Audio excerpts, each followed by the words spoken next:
Bismillahirrahmanirrahim.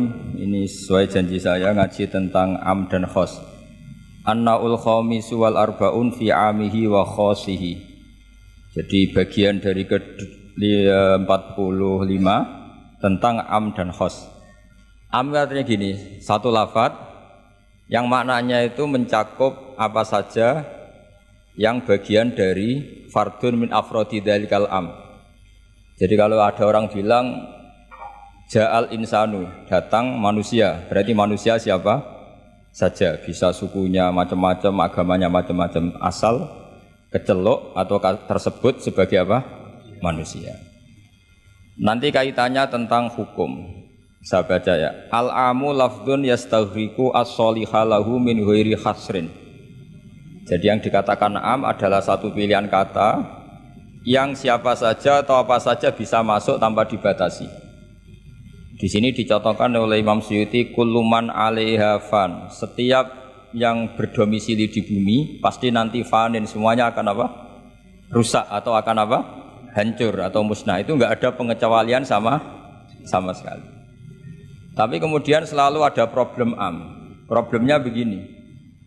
Ada hal-hal yang oleh eksplisit ya, bukan sekedar implisit. Eksplisitnya nas itu dikecualikan. Nah, pengecualian itu bisa secara makna maupun secara mafhum. Misalnya begini, kamu punya aturan siapa saja gak boleh masuk rumah ini. Itu kalau satpam kamu itu pinter, tentu otomatis tidak memasukkan aturan itu tidak termasuk untuk istri dan anak. Nah, nanti gak boleh terus satpamnya bilang anaknya mau masuk, jangan. Kata bos saya siapa saja, kamu termasuk siapa saja. Atau contoh paling gampang itu istri sedang baik-baiknya ngomong sama suaminya, Mas, nak ingin apa rembuk sama saya, ingin apa saja rembuk sama saya. Ternyata, oh ya, ternyata rembukannya, saya ingin poligami. Wah, itu apa saja yang jadi masalah. Padahal kalimatnya kalau ingin apa saja rembuk dengan saya. Kira-kira kalau inginnya seperti itu, kira-kira masalah apa enggak? Geger kan? Nah itu termasuk apa saja apa enggak? Apa saja. Cuma yang itu jangan. Nah itu ada analisis ulama, sehingga analisis ulama itu mengatakan begini, fama min amin illa wa yatakhayyalu fihi takhsisu. Saya ulang lagi ya, fama min amin illa wa yatakhayyalu fihi takhsisu. Enggak ada lafadz am kecuali kebayang ada takhsisnya, kebayang ada pengkhususan. Karena ya otomatis itu otomatis. Kayak tadi misalnya sampean tak bilangin siapa saja nggak boleh masuk rumah saya. Tentu itu ada koridor hukum baik yang difahami secara implisit maupun secara tatanan sosial, bahwa itu tentu maksudnya itu orang lain. Tapi kalau gurunya, orang tuanya, anaknya, istrinya tidak akan masuk kaidah itu. Misalnya ya ayyuhalladzina amanu la tadkhulu buyutan nabiyyi illa yudana lakum. Wahai orang-orang yang beriman, jangan masuk rumahnya Nabi kecuali dapat izin. Tentu ayat itu bukan untuk Sayyidah Aisyah, bukan untuk Hasan Husain, bukan untuk Sayyidina Ali, bukan untuk Sayyidah Fatimah, karena mereka orang-orang yang otomatis boleh keluar apa? Masuk. Makanya itu enggak gampang ya, menyimpulkan hukum dari Al-Qur'an enggak gampang. Misalnya gini, wa ahallallahu al-bai'a, Allah menghalalkan jual beli. Tentu enggak pernah kebayang termasuk di situ adalah jual beli narkoba, jual beli yang menipu, jual beli yang merugikan orang. Jual beli ini yang parah lagi ini, provokator ini. Jual beli wong wedok kan. Itu. Nah, nggak bisa kamu nerjemah gini, Allah menghalalkan jual beli apa saja. Karena apa saja ini bahaya untuk kasus-kasus yang diharamkan Allah Subhanahu wa taala. Lah pengecualiannya gimana caranya? Imma pengecualian cara berpikir gini, yang dihalalkan Allah pasti yang baik. Jadi terjemahnya Allah menghalalkan jual beli yang baik. Nah, jadi makanya disebut di sini fama min amin illa wa yatakhayyalu fi takhsis. Tidak ada am kecuali prakteknya tetap ada takhsis, ada khusus. Misalnya gini, as-sholatu khairun maudhu'un fa'aksir au akillah. Salat itu selalu baik. Maka silahkan kamu memperbanyak salat atau pas-pasan au akillah. Maksudnya salat sunat. Tentu itu mengecualikan salat setelah subuh sampai matahari apa? Terbit dan setelah asar sampai matahari terbenam. Padahal itu juga salat tapi dikecualikan dari yang disyariatkan. Misalnya Nabi zaman Sugeng sering ngendikan kamu boleh sholat di belakang siapa saja yang muslim. Tentu mengecualikan nggak boleh seorang perempuan ngimami seorang laki-laki. Padahal perempuan juga orang apa? Muslimah. Maka di sini ada trauma ya, ada trauma dari ulama sampai nggak mau belajar kaidah. Cari hukum-hukum yang detail, ibarat pasal-pasal kenegaraan ya sampai detail-detail ayatnya, penjelasannya. Karena kalau kaidah umum itu pasti repot. Misalnya sampai mengartikan Pancasila, sila ketiga itu apa? Persatuan Indonesia. Kan nggak bisa kamu artikan partainya harus sama, pilihan presidennya harus sama. Karena kalau beda namanya tidak persatuan. Ya tidak bisa seperti itu karena kalimat itu pasti bias. Nah, makanya fama min amin illa wa yatakhayyalu fihi takhsisu. Tidak ada am kecuali ada taksis.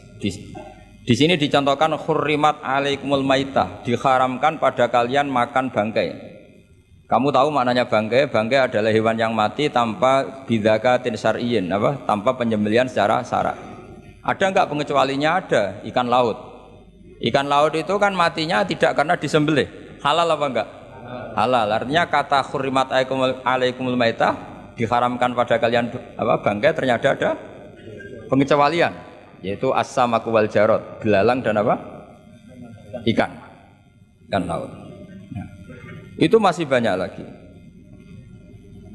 Makanya terus dibabkan faslun fi amihi wa khosihi, bab menerangkan ayat atau qaulullah yang am, yang umum dan yang khos, yang khusus.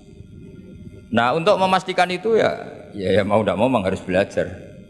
Kalau nggak belajar nggak bisa yang ikuti ulama. Biasanya nggak mau belajar ya nggak mau ikut ulama, itu yang jadi masalah ya. Karena ikut juga gengsi. Apalagi yang diikuti kubu sebelah biasanya masalah itu. Nggak boleh dalam ilmu Quran, nggak boleh seperti itu. Sebab itu bab ini diteruskan oleh Imam Suyuti fi mujmalihi wa mubayyinihi. Ayat yang mujmal dan mubayyinnya, penjelas dari mujmal itu. Misalnya begini, yang dikatakan puasa itu apa coba? Enggak, ini latihan jadi ahli fikih. Yang dikatakan puasa itu apa coba? Menahan. Umumnya orang kan menahan lapar dan minum dari fajar shadiq menjadi sampai terbenamnya matahari. Nah, sekarang pertanyaannya kalimat menahan apa? Lapar dan haus itu maknanya itu kan sebetulnya masih salah. Redaksi itu salah. Karena juga nggak boleh hubungan intim, nggak boleh memasukkan apa saja ke lubang dan sebagainya. Terus lalu batasannya sampai matahari terbenam. Ada beberapa daerah yang terbenamnya matahari itu tidak wajar. Sampai misalnya siangnya itu 22 jam. Atau kebalikannya, nggak ada matahari terbit, nggak ada matahari tenggelam kayak di kutub. Sehingga saya berkali-kali bilang, ulama Indonesia itu kenapa alim? Itu ya diantara faktornya itu ada unsur kebetulan. Sehingga ada katakan hoax. Coba kalau kamu jadi ulama di kutub, terus cerita, baca takrib di sana. Awal waktu sholat subuh itu dimulai dari tulul fajri shadiq sampai terbitnya matahari. Orang kutub mesti tertawa-tawa, mataharinya mana bah? Waktu zuhur adalah ketika matahari agak tergelincir ke arah barat dari garis tengah. Wah, yang bener aja. Nggak ada matahari kok semua ukurannya matahari.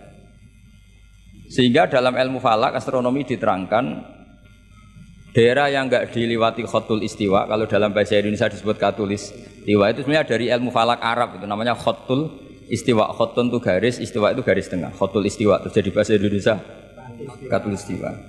Kayaknya tidak mungkin lah orang Indonesia pertama ahli falak, mesti yang ahli dulu itu orang Arab karena ilmunya dari Arab. Jadi dari kulaan terus dijadikan bahasa sendiri apa? Katulistiwa. Seperti Taj Mahal itu sebenarnya dari bahasa Arab Mumtaz Mahal. Mumtaz itu spesial, mahal itu tempat. Terus bahasa Indonesia jadi apa? Taj Mahal. Itu kacau semua itu bahasa. Saya terangkan.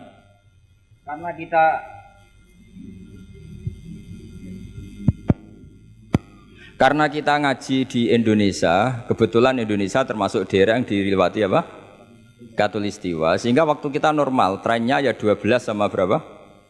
12. Nanti ada masalah itu misalnya kamu tadi di kutub, lalu puasanya gimana? Apa dikonversi, tetap polanya 16 jam, terus konversi per antar sholat itu kira-kira berapa jam? Taruh saja misalnya kamu sudah duhur jam 12, ya trennya asarnya ya jam 3. Kan nggak mungkin habis duhur jam 12, asarnya jam 1. Karena polanya tafawutnya antara duhur dan asar itu 3 jam. Setelah duhur sama asar sama maghrib polanya juga 3 jam. Maka yang seperti ini mau tidak mau harus ada pengecualian. Ketika Rasulullah misalnya ngendikan waktu asar itu khina yakunu dhillusya mislahu terus waqolilan misalnya. Waktu asar dimulai apa? Dhillusya mislahu. Jadi kalau sesuatu 1 meter bayangannya 1 meter. Lah pas lebih sedikit itu berarti sudah waktu asar. Kan gitu ukuran dulu kan nggak pakai jam. Ya. Terus habisnya waktu asar setelah matahari terbenam. Tentu dawuhnya Nabi seperti itu momentumnya di mana? Di daerah yang dilewati khotul istiwa. Karena yang tidak dilewati khotul istiwa tidak ngalami ada matahari terbit, terbenam dan zawalus samsi. Makanya tadi itsma min amin illa wa yatakhayyalu fi takhsis, sudah ada am, tidak ada kaidah umum kecuali sebetulnya pasti ada khusus. Ya kayak tadi. Mas kowe kepen apa wae tak dukung. Wah, ya aku yo pengen wayo wis taqabbal wa minkum taqabbal ya kari. Padahal kalimatnya apa saja. Tapi jangan lagi-lagi tentang itu. Kamu nggak bisa bantah, kan apa saja. Oh, dasar orang goblok kok pahaman kan mesti gitu, malah masalah besar itu. Sehingga di Quran itu selalu ada seperti itu. Misalnya ya sama lah, misalnya nikahi perempuan siapa saja yang kamu cintai. Ya tentu cinta yang kamu cintai itu tidak memasukkan ibu dan adik. Karena itu mahram apa? Pasti ada, orang pasti paham. Boleh menikahi perempuan siapa saja yang kamu cintai, asal muslimah, asal sholat. Secara kaidah asal muslimah, asal sholat kan memasukkan ibu dan saudara kandung atau adik kandung. Tapi kan nggak kebayang dalam nikah seperti itu. Jadi otomatis ada istisna. Makanya ini perlu dicatat ya, makanya jangan sering dalil ayatnya begini berarti memasukkan apa saja, tidak bisa. Itsma min amin illa wa yatakhayyalu fihi takhsis. Enggak ada ayat umum kecuali prakteknya ada takhsis, ada kekhususan. Jelas ya? Apa saja? Misalnya gini, bohong itu haram. Ya pasti tidak semuanya. Ada bohong itu wajib. Ada perempuan dikejar-kejar sama begal mau diperkosa, terus sembunyi di rumah kamu. Kamu wajib jujur apa wajib bohong? Wajib jujur apa wajib bohong? Wajib bohong. Kalau kamu jujur namanya kebodohan. Bukan. Pak, cawe dok mau ning ndi? Monggo teng mriki kula dudono. Itu tidak jujur, itu goblok gitu. Ya ingat ya kaidahnya itsma min amin illa wa yatakhayyalu fihi takhsis. Sudah itu aja dihafalkan. Nanti sudah pinter sendiri itu. Sudah itu aja. Apa? Itsma min amin illa wa yatakhayyalu fihi takhsis. Enggak ada kaidah umum kecuali di situ tersimpan takhsis atau aturan-aturan khusus yang terkecualikan. Itu pasti, itu otomatis. Karena enggak kebayang bahasa itu mewakili semua, itu enggak kebayang. Misalnya ada pembantu mesti dibilangin gini sama penyalurnya, ya kalau disuruh majikan apa saja turutin ya, disuruh ngelayani ya saja apa turutin, terus ngelanyari diranjang ya taqabbalallahu minna minkum kan, tetap nggak bisa, kayak lafat itu nggak bisa. Kalau majikan kamu ingin apa saja turutin, tentu tidak memasukkan hal-hal yang dilarang agama. Itu juga misalnya mahasiswa, sama dosen nurut ya perintahnya apa saja ya apa saja yang dibolehkan, maksudnya bukan apa saja secara bebas. Nah itu di Quran juga gitu. Kalau ada ayat apa saja, sebetulnya di situ pasti ada apa? Takhsis ya, jelas ya. Itsma min amin illa wa yatakhayyalu fihi takhsis. Sehingga susah sekali cari umum yang tetap maknanya umum.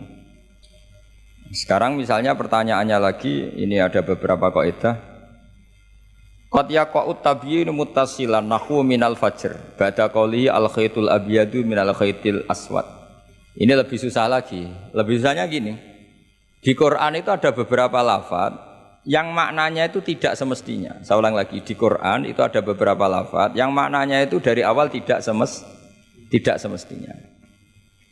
Nah, tidak semestinya ini oleh ulama ahli sastra Arab, ahli balaghah kalau dalam bahasa Arab disebut tasbih. Apa? Tasbih. Jadi kalau orang Arab sebetulnya ya sama, orang Arab, orang Indonesia sama dalam pemaparan sama.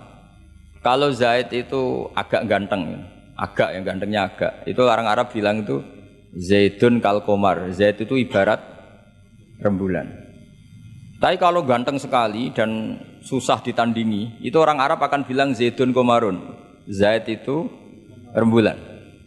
Sehingga dalam kitab-kitab madaih, kitab-kitab yang memuji Nabi itu disebut anta samsun, anta badrun. Engkau ibarat matahari, engkau ibarat rembulan. Itu adat tasbihnya, kata seperti dibuang. Apa kata seperti? Dibuang.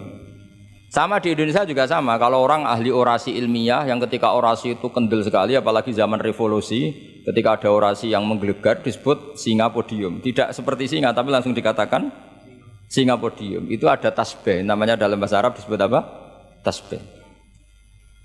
Nah, problemnya ada beberapa ayat yang dari awal Allah menggunakan itu tidak untuk makna semestinya, tapi untuk apa? Tasbih. Tasbih itu ya tadi hanya menyerupakan, berhubung sesuatunya detail, adat tasbih, kata seperti itu dibuang. Misalnya gini, inna min azwajikum wa auladikum aduwwal lakum. Istri kamu, anak kamu itu musuh kamu. Oh, itu kan ngeri, masa anak sama istri dikatakan musuh. Nah, tentu itu ada proporsinya. Ketika anak istri kita tidak menopang kesalehan kita, tidak menopang ketaatan kita, maka perilakunya sebagaimana musuh. Tapi ketika mereka baik, benar-benar baik, kata Nabi, sebaik-baiknya pemberian dari Allah dan sebaik-baiknya mata udunya adalah almar'atus sholihah, wanita yang sholihah, yang membantu kamu menjadi orang baik. Artinya apa? Ada proporsi di mana perempuan digelari musuh, distatuskan musuh, ada proporsi di mana perempuan berstatus pembela atau penopang ketaatan. Ya sudah seperti itu. Nanti kalau baca Quran, baca hadis seperti itu. Di mana wanita dipuji maknanya kayak apa, ketika dikritik maknanya kayak apa. Lelaki juga gitu sama. Sehingga banyak ulama yang merumuskan hubbul mal misalnya, mencintai harta. Itu hukumnya gimana? Ya kalau untuk kebaikan ya baik, kalau untuk keburukan ya buruk. Nah, makanya innama amwalukum wa auladukum fitnah. Harta kamu, anak kamu itu ujian. Nah, ini penting sekali dikenalin sehingga Quran itu tidak saling bertabrakan. Ya, Quran itu tidak saling bertabrakan. Di ayat ini perempuan dipuji, di ayat ini perempuan dikritik. Misalnya tadi inna min azwajikum wa auladikum aduwwal lakum, tapi ada ayat fassolihatu qanitatun hafidhatun lil ghaibi bima hafidha. Perempuan itu luar biasa, penjaga kedamaian, penjaga kehormatan, itu luar biasa dipuji.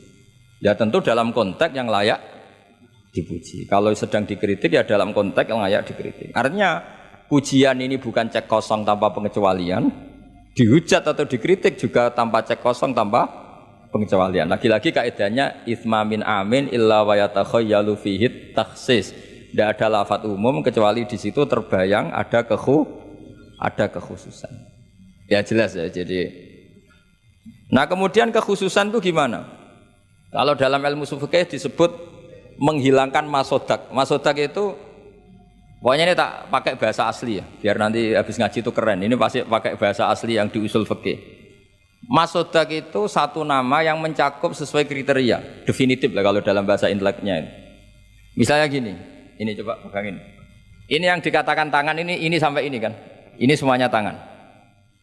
Nah ini namanya mujmal. Kata Rasulullah misalnya kalau kamu wudu, basuhlah tangan kamu. Tapi secara sanad kita sampai Rasulullah basuh tangan itu sampai sini saja. Ya kan? Itu di bab wudu. sampai siku saja. Tapi sikunya terbasuh loh ya. Jelas ya. Padahal ini juga tangan. Tapi di bab qat'u yadis sarik, di bab memotong tangannya pencuri, wasariqu wasariqatu faqta'u aydiyahuma. Orang kalau mencuri dalam ajaran Islam atau negara Islam dipotong tangan. Segini apa hanya segini? Sampai gelang kaki apa mata ini namanya? Pergelangan apa sampai sini? Pergelangan. Padahal kalimatnya ya faqta'u aydiyahuma, maka potonglah tangannya. Tapi ternyata di bab potong tangannya pencuri di negara Islam hanya pergelangan, tapi di wudu sampai siku. Lalu kalau mau tanya ukurannya apa Gus? Ya itu ukurannya ngaji tadi. ya ukurannya ngaji memang nggak bisa dijelaskan. Kalau nggak paham jangan protes terus. Ya sudah seperti itu. Apalagi misalnya di Quran disebut jika kamu tahallul dari haji maupun umroh, mukhallikina ru'usakum, itu lafadznya mukhallikina ru'usakum, memotong kepala. Masa setelah haji dibantai kan enggak? Nah itu ru'us di situ itu dengan makna apa? Rambut. Lalu pertanyaannya harus semua apa sebagian? Nah itu kan masalah. Nah itu namanya mujmal. Mujmal itu lafadz yang umum, masodak kalau dalam bahasa Arab. Kemudian kita mencari-cari sanad. Saya ulang lagi, kita mencari-cari sanad sampai Rasulullah dulu beliau maknanya kayak apa. Akhirnya ternyata Rasulullah kalau tahallul ada yang gundul, lontos, didoakan sampai 3 kali, Allahumma marhamil muhallikin. Terus sahabat pada usul, wal muqassirin ya Rasulullah. Masyhur itu kan, ya Allah semoga orang yang cukur gundul engkau beri rahmat yang banyak. Sahabat yang enggak mau gundul usul wal muqassirin, juga yang cukur apa? Pendek. Nabi masih ngulang lagi, wa marhamil muhallikin. Mereka protes lagi, wal muqassirin ya Rasulullah, tapi Nabi masih enggak mau ngendikan apa? Nah, terus baru ketiga sudah disebut, baru yang terakhir bilang apa? Wal muqassirin, juga yang cukur pendek. Lalu ukurannya apa? Imam Syafi'i milih qadru'un mulatil asbu, sekadar apa?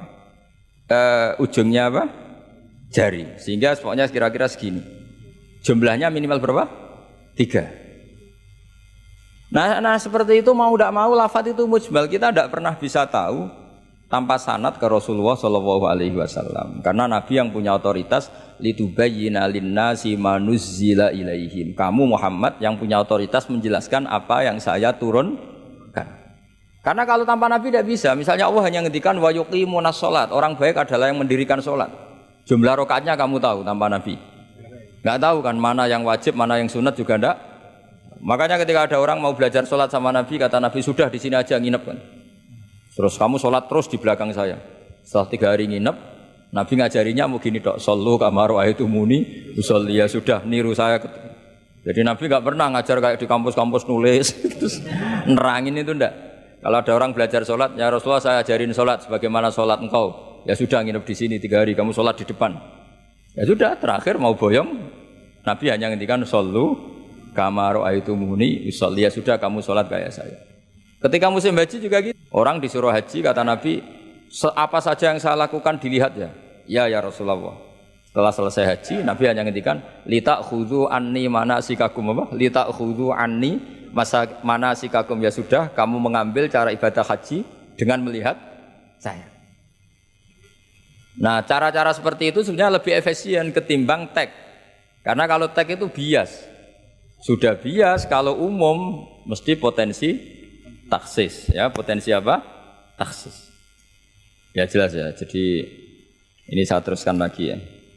Misalnya at-talaqu marratan. Yang dikatakan cerai ini termasuk contohnya lagi, ini saya beri contoh. At-talaqu marratan, talak itu ada 2. Itu benar apa salah? Di Quran loh.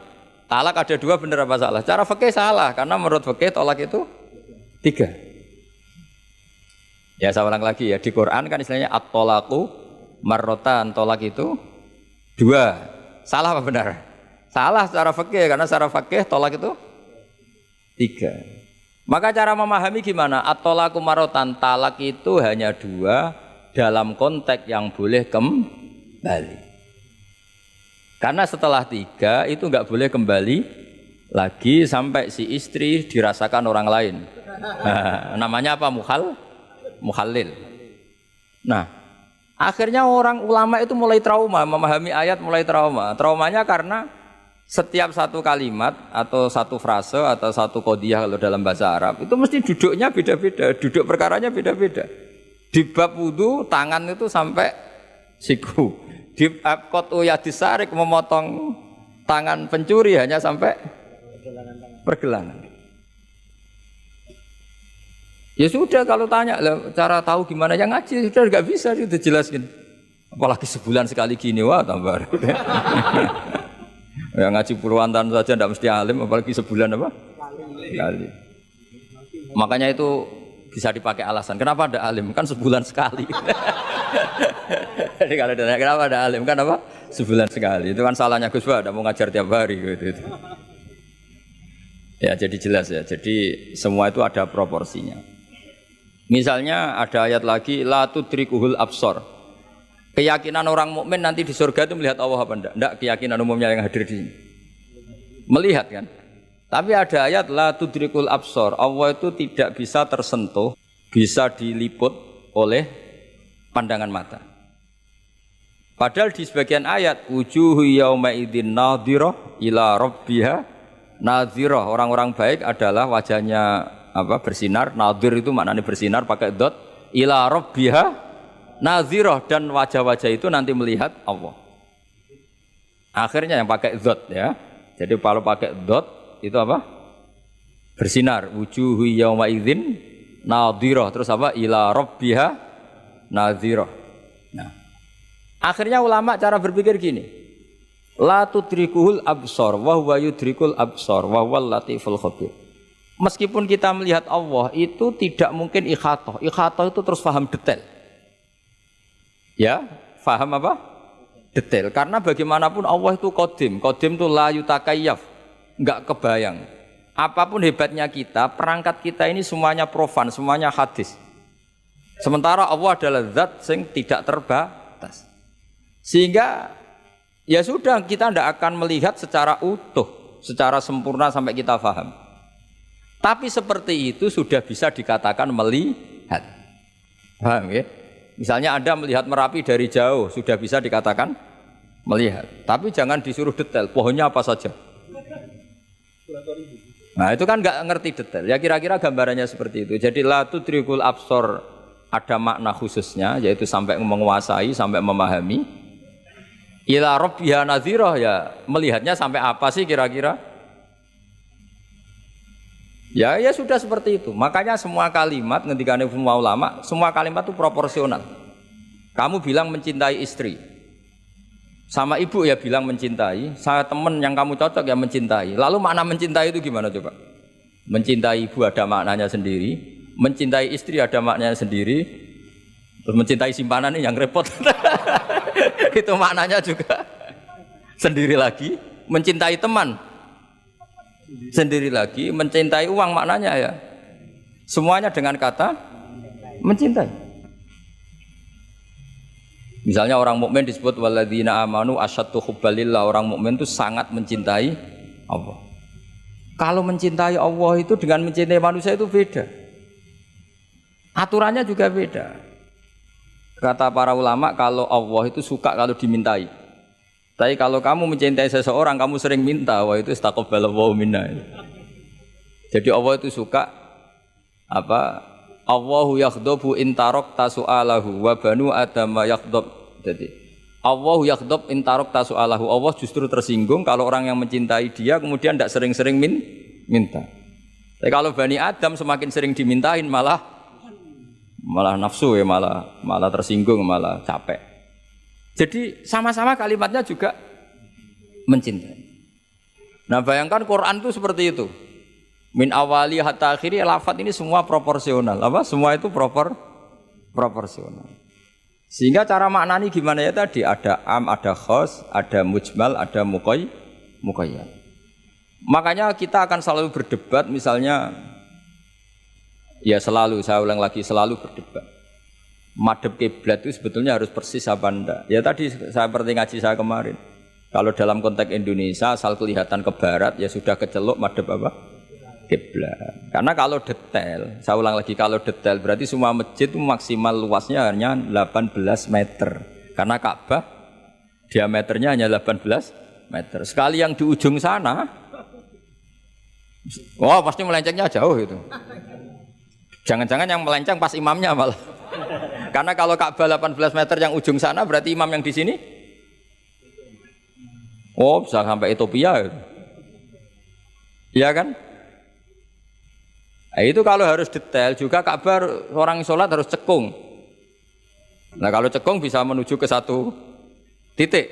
Di mana ada ajaran masjid apa? Cekung. Maka seperti itu dari awal Allah tidak menghentikan Ka'bah. Fawalli wajhaka syatrul masjidil haram. Satro itu nahwa. Ya sudah yang penting kamu menghadap ke arah masjid haram. Bukan ke ainal masjidil haram yang detail. Jadi satro itu ya pokoknya ke sana. Nah itu yang dimaksud yuridu wa bikumul yusra wala yuridu bikumul usra. Agama ini gampang, kenapa dipersulit? Jangan kayak birokrat tertentu, kalau bisa sulit kenapa dipermudah? Karena banyak kepentingannya apa? Ya terus saya teruskan lagi. Ini contoh-contoh. La tud ukhidlat lakum bahimatul an'ami illa ma yusla alaikum. Terus ada lagi wa aufu bi ahdi ufi bi ahdikum. Ini contoh-contoh yang disebut oleh Imam Suyuti. Walillahi 'alan nasi hijjul bait. Maksud beliau dengan contoh-contoh itu begini ya.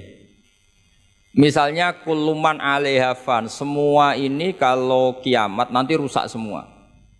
Pertanyaannya gini, Gus lalu panitia kiamatnya gimana? Misalnya Israfil yang masyhur jadi panitia kiamat itu kan Israfil kan sekarang sudah pegang apa?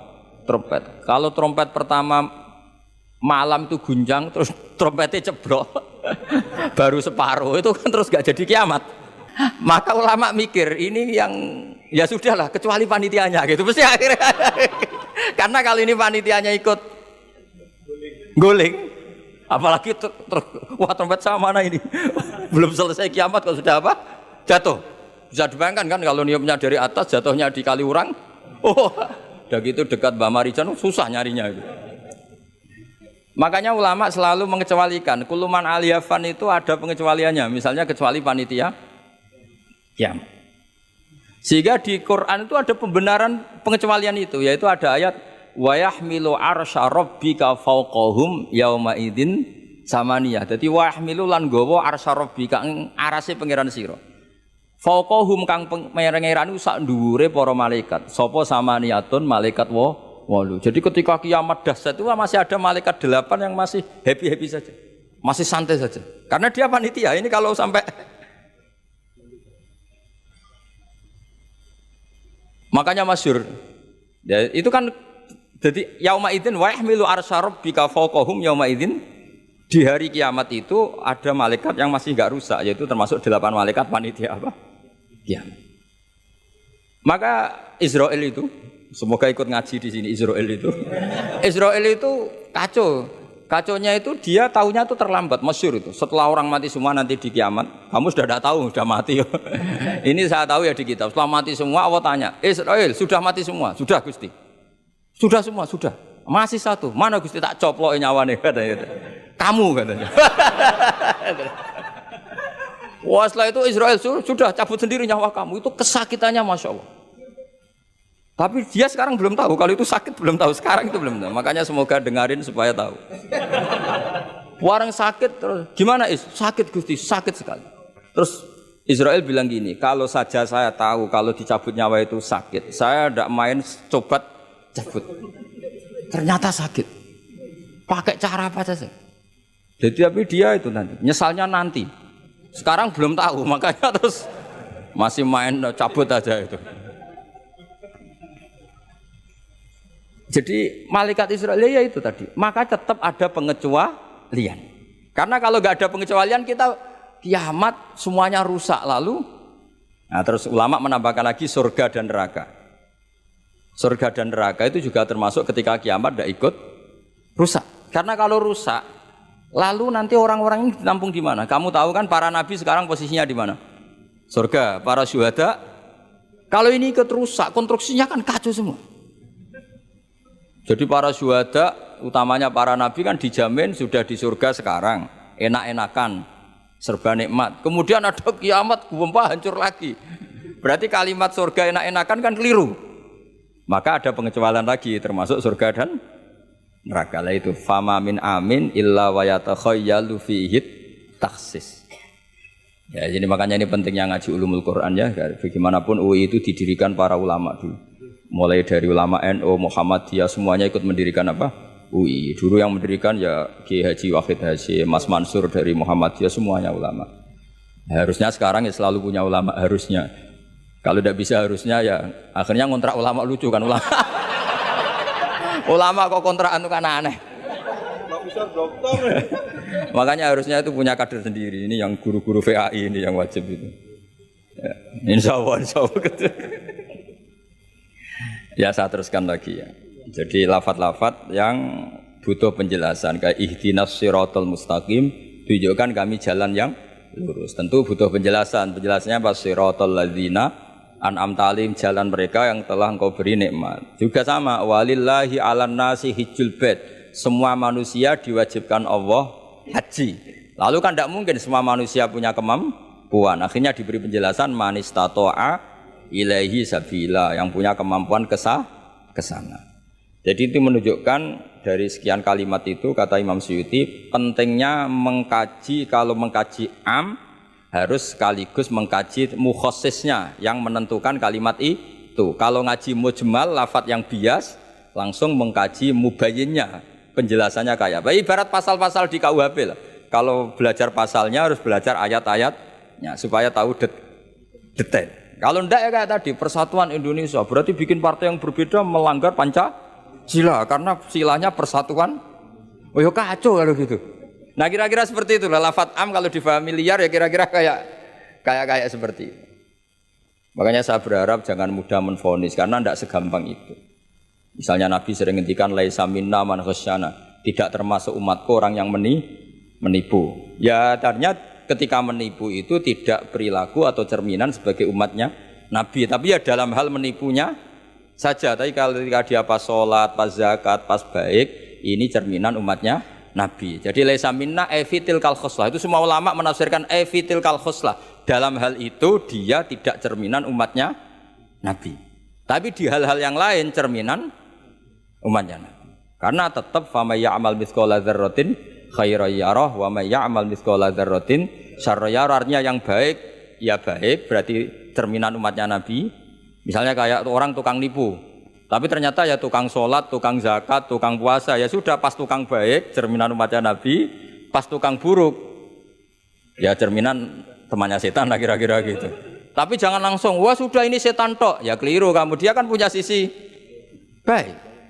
Ya sudah seperti Quran saja, baik ya roh, syarron ya roh, artinya semuanya ada catatannya sendiri.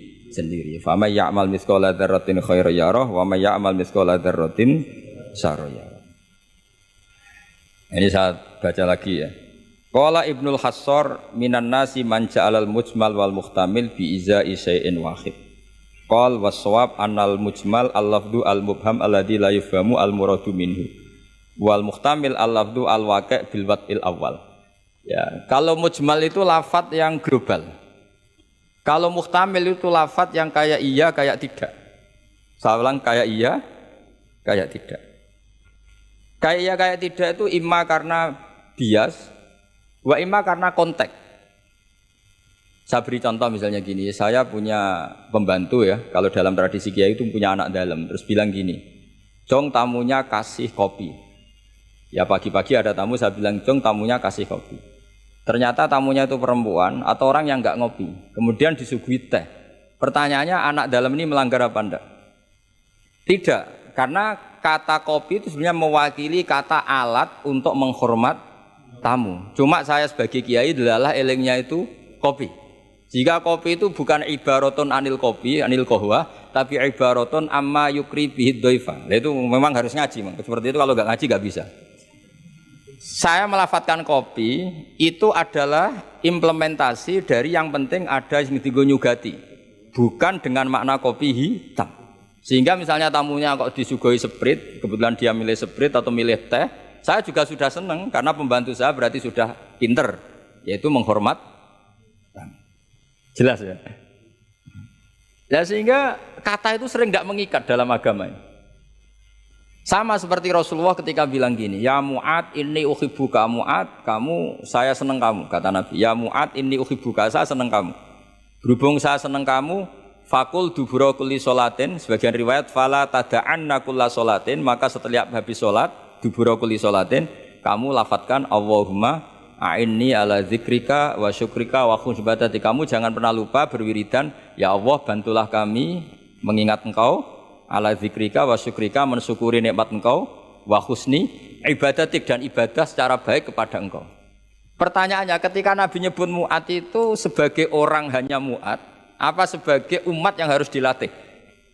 Umat yang harus dilatih, sehingga siapapun boleh pakai wiridan itu.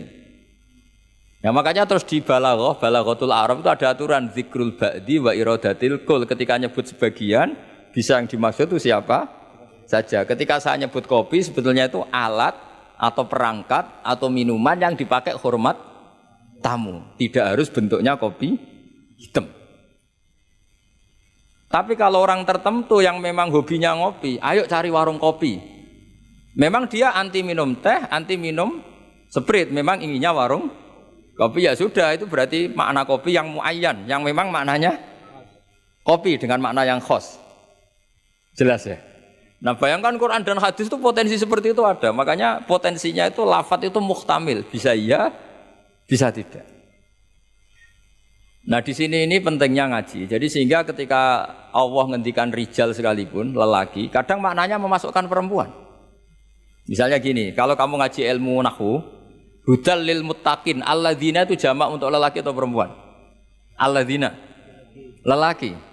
Tapi Quran itu untuk lelaki, tok apa lelaki dan perempuan? Dua-duanya. Tapi Allah ngendikan alladzina yu'minuna, bukan allai yu'minna, bukan pakai redaksi perempuan. Karena yang dimaksud lelaki adalah umatnya Nabi. Ya sudah, kalau umatnya Nabi ya semuanya umatnya Nabi.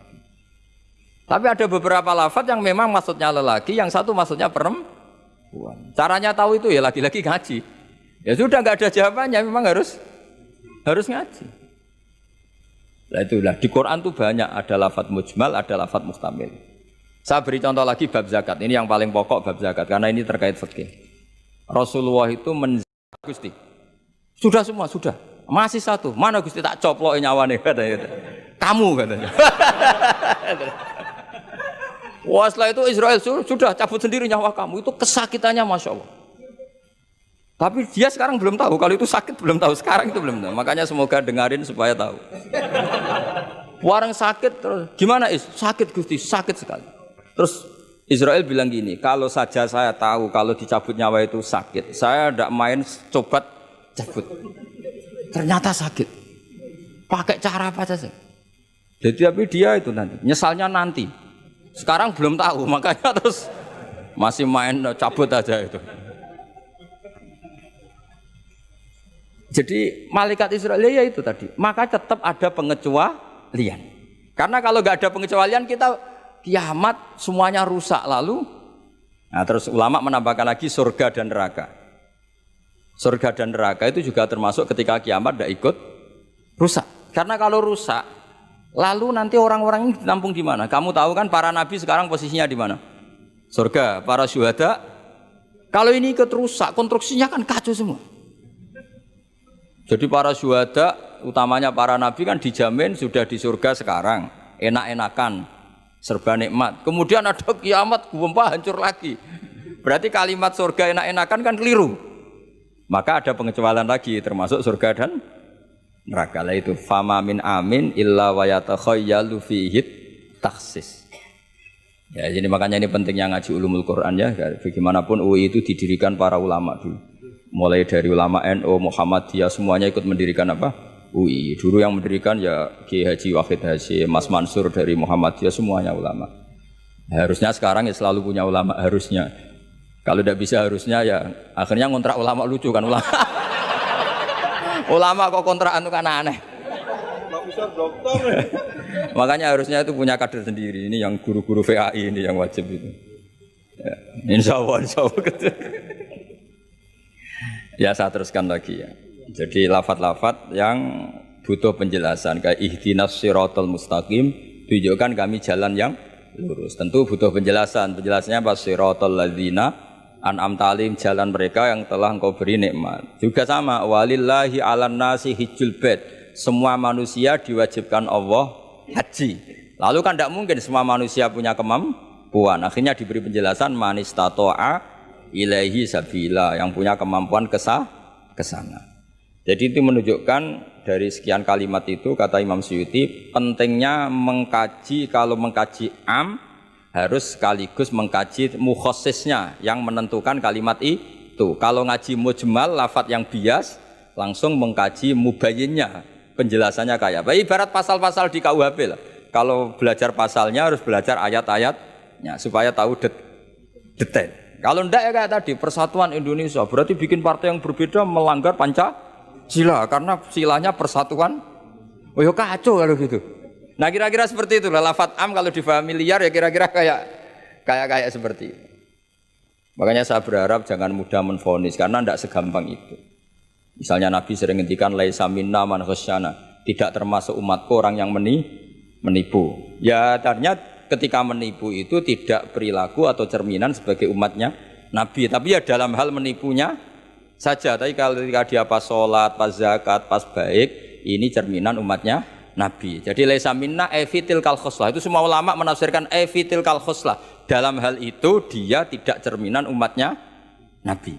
Tapi di hal-hal yang lain cerminan umatnya Nabi. Karena tetap famay ya'mal mithqala dzarratin khairan yarah wa may ya'mal mithqala dzarratin syarran yarah. Artinya yang baik ya baik berarti cerminan umatnya Nabi. Misalnya kayak orang tukang nipu. Tapi ternyata ya tukang sholat, tukang zakat, tukang puasa, ya sudah pas tukang baik, cerminan umatnya Nabi, pas tukang buruk, ya cerminan temannya setan lah kira-kira gitu. Tapi jangan langsung, wah sudah ini setan tok, ya keliru kamu, dia kan punya sisi baik. Ya sudah seperti Quran saja, baik ya roh, syarron ya roh, artinya semuanya ada catatannya sendiri. Famay ya'mal mithqala dzarratin khairan yarah wa may ya'mal mithqala dzarratin syarra. Ini saya baca lagi ya. Qala Ibnul Hassar minan nasi man ja'alal mujmal wal muhtamil bi izai syai'in wahid. Qal was-shawab annal mujmal al-lafdu al-mubham alladzi la yufhamu al-muradu minhu. Wal muhtamil al-lafdu al-waqi' bil wad'il awal. Ya, kalau mujmal itu lafadz yang global. Kalau muhtamil itu lafadz yang kayak iya kayak tidak. Saya ulang, kayak iya kayak tidak. Kayak iya kayak tidak itu imma karena bias, wa imma karena konteks. Saya beri contoh misalnya gini, saya punya pembantu ya, kalau dalam tradisi kiai itu punya anak dalam, terus bilang gini, "Jong tamunya kasih kopi." Ya pagi-pagi ada tamu, saya bilang, "Jong tamunya kasih kopi." Ternyata tamunya itu perempuan atau orang yang enggak ngopi. Kemudian disuguhi teh. Pertanyaannya, anak dalam ini melanggar apa enggak? Tidak, karena kata kopi itu sebenarnya mewakili kata alat untuk menghormat tamu. Cuma saya sebagai kiai adalah elengnya itu kopi. Jika kopi itu bukan ibaratun anil kopi, anil kohwa, tapi ibaratun amma yukri bihid doifa. Itu memang harus ngaji. Seperti itu kalau enggak ngaji enggak bisa. Saya melafatkan kopi itu adalah implementasi dari yang penting ada yang digo nyugati, bukan dengan makna kopi hitam. Sehingga misalnya tamunya kok disuguhi sprit, kebetulan dia milih sprit atau milih teh, saya juga sudah senang karena pembantu saya berarti sudah pinter, yaitu menghormat. Jelas ya? Ya sehingga kata itu sering tidak mengikat dalam agama ini. Sama seperti Rasulullah ketika bilang gini, "Ya Mu'ad inni uhibbuka Mu'ad, kamu saya senang kamu," kata Nabi. "Ya Mu'ad inni uhibbuka, saya senang kamu." Berhubung saya senang kamu, fakul dubura kulli sholatin, sebagian riwayat fala tada'anna kulla sholatin, maka setiap habis sholat dubura kulli sholatin kamu lafadzkan Allahumma a'inni ala dzikrika wa syukrika wa husni ibadati. Kamu jangan pernah lupa berwiridan, ya Allah bantulah kami mengingat Engkau, ala zikrika wa syukrika, mensyukuri nikmat Engkau, wa husni ibadatik, dan ibadah secara baik kepada Engkau. Pertanyaannya, ketika Nabi nyebut mu'at itu sebagai orang hanya mu'at, apa sebagai umat yang harus dilatih? Umat yang harus dilatih, sehingga siapapun boleh pakai wiridan itu. Ya makanya terus di balaghatul Arab itu ada aturan zikrul ba'di wa iradatil kul. Ketika nyebut sebagian, bisa yang dimaksud itu siapa saja. Ketika saya nyebut kopi, sebetulnya itu alat atau perangkat atau minuman yang dipakai hormat tamu, tidak harus bentuknya kopi hitam. Tapi kalau orang tertentu yang memang hobinya ngopi, ayo cari warung kopi. Memang dia anti minum teh, anti minum sprit, memang inginnya warung kopi, ya sudah, itu berarti makna kopi yang muayyan, yang memang maknanya kopi dengan makna yang khos. Jelas ya? Nah bayangkan Quran dan hadis itu potensi seperti itu ada, makanya potensinya itu lafadz itu muhtamil, bisa iya, bisa tidak. Nah di sini ini pentingnya ngaji. Jadi sehingga ketika Allah ngendikan rijal sekalipun lelaki, kadang maknanya memasukkan perempuan. Misalnya gini, kalau kamu ngaji ilmu nahwu, hudal lil muttaqin, alladzina itu jamak untuk lelaki atau perempuan? Alladzina, lelaki. Tapi Quran itu untuk lelaki, tok apa lelaki dan perempuan? Dua-duanya. Tapi Allah ngendikan alladzina yu'minuna, bukan allai yu'minna. Bukan pakai redaksi perempuan. Karena yang dimaksud lelaki adalah umatnya Nabi. Ya sudah, kalau umatnya Nabi ya semuanya umatnya Nabi. Tapi ada beberapa lafaz yang memang maksudnya lelaki, yang satu maksudnya perempuan. Caranya tahu itu ya lagi-lagi ngaji. Ya sudah, nggak ada jawabannya, memang harus ngaji. Nah itulah di Quran tuh banyak ada lafaz mujmal, ada lafaz muhtamil. Saya beri contoh lagi bab zakat. Ini yang paling pokok bab zakat karena ini terkait fikih. Rasulullah itu menzakati tamernya. Tamer itu kurma.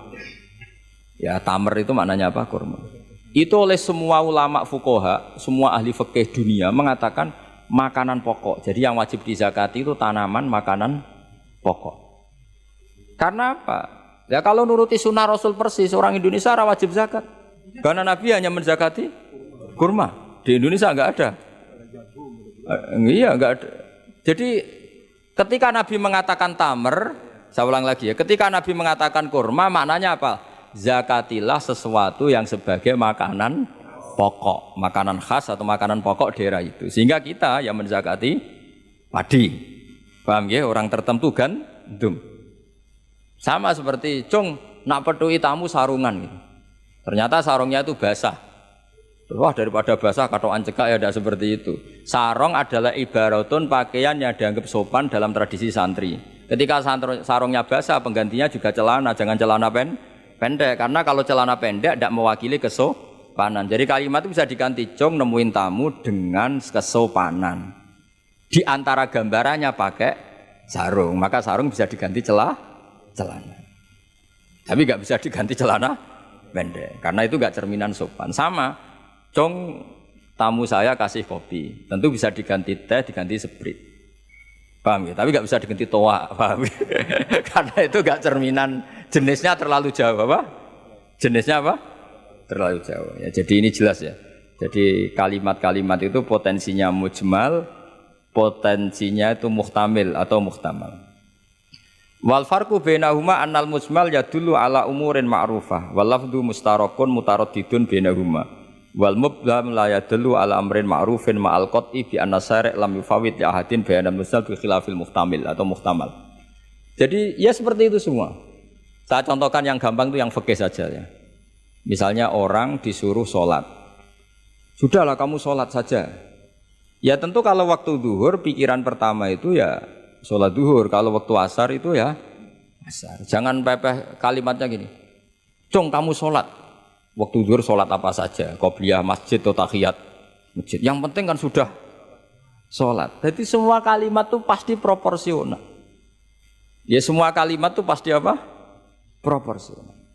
Sehingga pertanyaannya secara fikih, kalau kita harus madhep kiblat dan sholat harus bergantung matahari, maksudnya Nabi ya tentu daerah-daerah yang ada mataharinya. Maka kalau yang nggak ada mataharinya, ada ketentuan lain yang nanti ikut menginduk yang ada apa? Mataharinya. Karena setiap hukum pasti ada muqtadul halnya, ada Ada proporsinya. Makanya kata ulama fikih itu misalnya begini lagi, tak contohkan. Yang fikih aja yang gampang, karena itu keseharian kita. Sholat itu batal dengan makan. Kalau kamu sholat, makan batal enggak? Batal. Itu satu upo sudah batal enggak? Sudah kan? Itu bahasanya sholat batal bil akli dengan makan.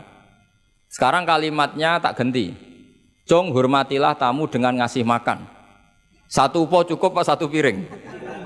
Sama-sama kalimatnya makan. Wes tak kei sak upo sing penting mangan.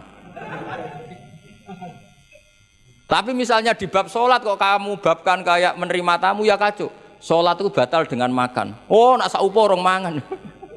Sedenge mangan ya sak piring. Jadi di bab sholat batalnya makan itu cukup sak upo. Tapi di bab hormat tamu minimal sak piring. Kalimatnya sama-sama makan. Sama seperti yang saya ceritakan tadi, di bab wudu tangan itu sampai siku. Di bab kotu ya disarik hanya pergelangan. Padahal ayatnya ya tangan faktou aidiyahuma. Padahal pergelangan bahasa Arabnya itu ku apa? Alku. Itu bab-bab yang oleh ulama disebut nanti kalau kamu ngaji Quran, kamu harus hati-hati karena ada lafadz mujmal, ada lafadz muhtamal, ada am, ada khas. Dan semuanya itu oleh ulama harus dipelajari. Karena kalau nggak dipelajari, nanti itu ada beberapa hal yang paradok. Paradok itu tadodi. Misalnya begini, saya beri contoh ya tadi. Nabi itu berkali-kali ngendikan abghadul halal ilallah at-tolak. Sesuatu halal yang paling dibenci Allah itu tolak, cerai. Oke. Tapi ada masalah pada umatnya. Yaitu umatnya itu nikah itu bisa iya bisa tidak, karena ya perilakunya umat itu kan nggak jelas. Kalau dalam guyonan kiai ya kadang umat Islam, kadang Islam yang kumat. Jadi potensinya ya dua itu, kadang umat Islam, kadang Islam yang kumat. Jadi ya potensinya itu. Sehingga dalam tradisi ulama kalau akad nikah itu fair secara ilmu. Ya saya ulang lagi, nikah dalam tradisi ulama itu unik. Sebetulnya itu enggak simpatik, tapi harus kita dengar. Sangat-sangat enggak simpatik. Kalau kamu dinikahkan kiai itu biasanya gimana? Uzawi juga alama amarakawahu bihi min imsakim bima'ruf au tasrihim. Itu kalau diterjemah itu maknanya itu kacau. Kamu saya kawinkan dengan satu perjanjian. Kalau sebaiknya terus ya terus, kalau sebaiknya cerai ya cerai. Itu barokahnya orang enggak tahu bahasa Arab itu ya amin amin. Padahal itu kalimat itu sebenarnya agak kacau karena pertama nikah sudah uzawi juga alama amarakawahu bihi, saya kawinkan kamu sesuai panduan yang diperintahkan Allah. Panduannya orang nikah itu hanya dua tadi, min imsakim bima'ruf kalau baik ya terus, au tasrihim bi ihsan kalau tidak baik ya cerai. Hadirin bilang amin amin terus ya sudah, terus qabiltu nikah wa taswija itu. Tapi itu ilmu. Islam itu agama yang pro ilmu. Jadi cocok tidak cocok. Kalau itu satu potensi dibicarakan. Sehingga setiap khitab kepada Nabi itu terusannya ada kata fa'in tawallau. Muhammad kamu harus nerangkan Islam itu begini-begini. Tapi kalau mereka menolak ajaran kamu, jadi potensi nerima ya dibicarakan, potensi menolak ya dibicarakan. Nah, makanya ini saya beri supaya barokah ya, dapat barokahnya ulama dulu saya baca ya. Faidatun qala Ibnul Qayyim. Ibnul Qayyim itu muridnya Ibnu Taimiyah. Ta'ammal khitabal Qur'an tajid malikan lahu al-mulku kulluh wa lahu alhamdu kulluh. Azimmatul umuri kulliha biyadi wa masdaruha minhu wa mawriduha ilaihi. Mustawiyan alal arsy la takhfa alaihi khafiyah. Min aqtari mamlakatihi aliman bima fi nufusi abidihi muttali'an ala asrarihim wa ala niyatihim munfaridun bitadbiril malakah yasma'u wa yara wa yu'ti wa yamna wa yusibu wa yu'aqib wa yukrim. Jadi begini maksudnya, khitab itu otoritas dari minal a'la ilal adna, dari yang lebih kuat ke yang lebih bawah, itu namanya khitab. Kemudian harusnya kita semua sebagai manusia itu sebenarnya orang yang tidak sah memberi khitab, memberi perintah. Karena kita sendiri tidak berstatus khalik, pencipta. Jadi misalnya gini, saya janji sama sampean besok datang ke saya, kamu tak kasih uang. Besok saja saya tidak mesti hidup. Jadi janji itu sudah salah. Besok saja saya tidak mesti hidup. Kalaupun hidup saja uang saya terbakar atau dicuri orang. Maka di sini dibutuhkan otoritasi khitab, harus diberikan zat yang punya otoritas penuh, yaitu zat yang nggak akan mati, yang nggak akan lumpuh, yang nggak akan mengalami satu gangguan sosial. Sebab itu dalam pandangan ulama tafsir itu punya akibat, saya ulang lagi, punya akibat bahwa hanya Allah yang berhak memberi apa? Khitab.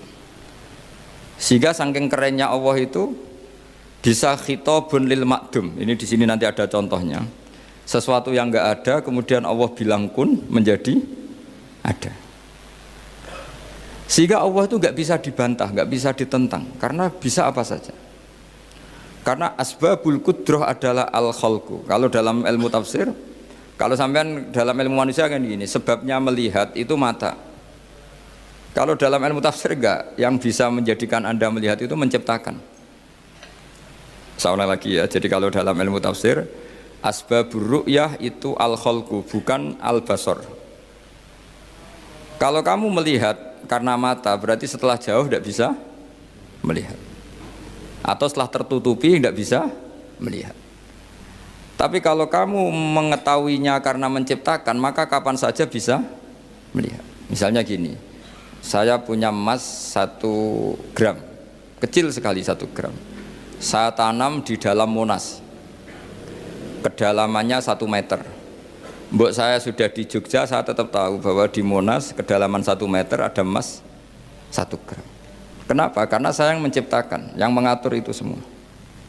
Sehingga setelah saya di Jogja, setelah saya di mana-mana tahu bahwa di Monas itu ada emas 1 gram dalam kedalaman 1 meter.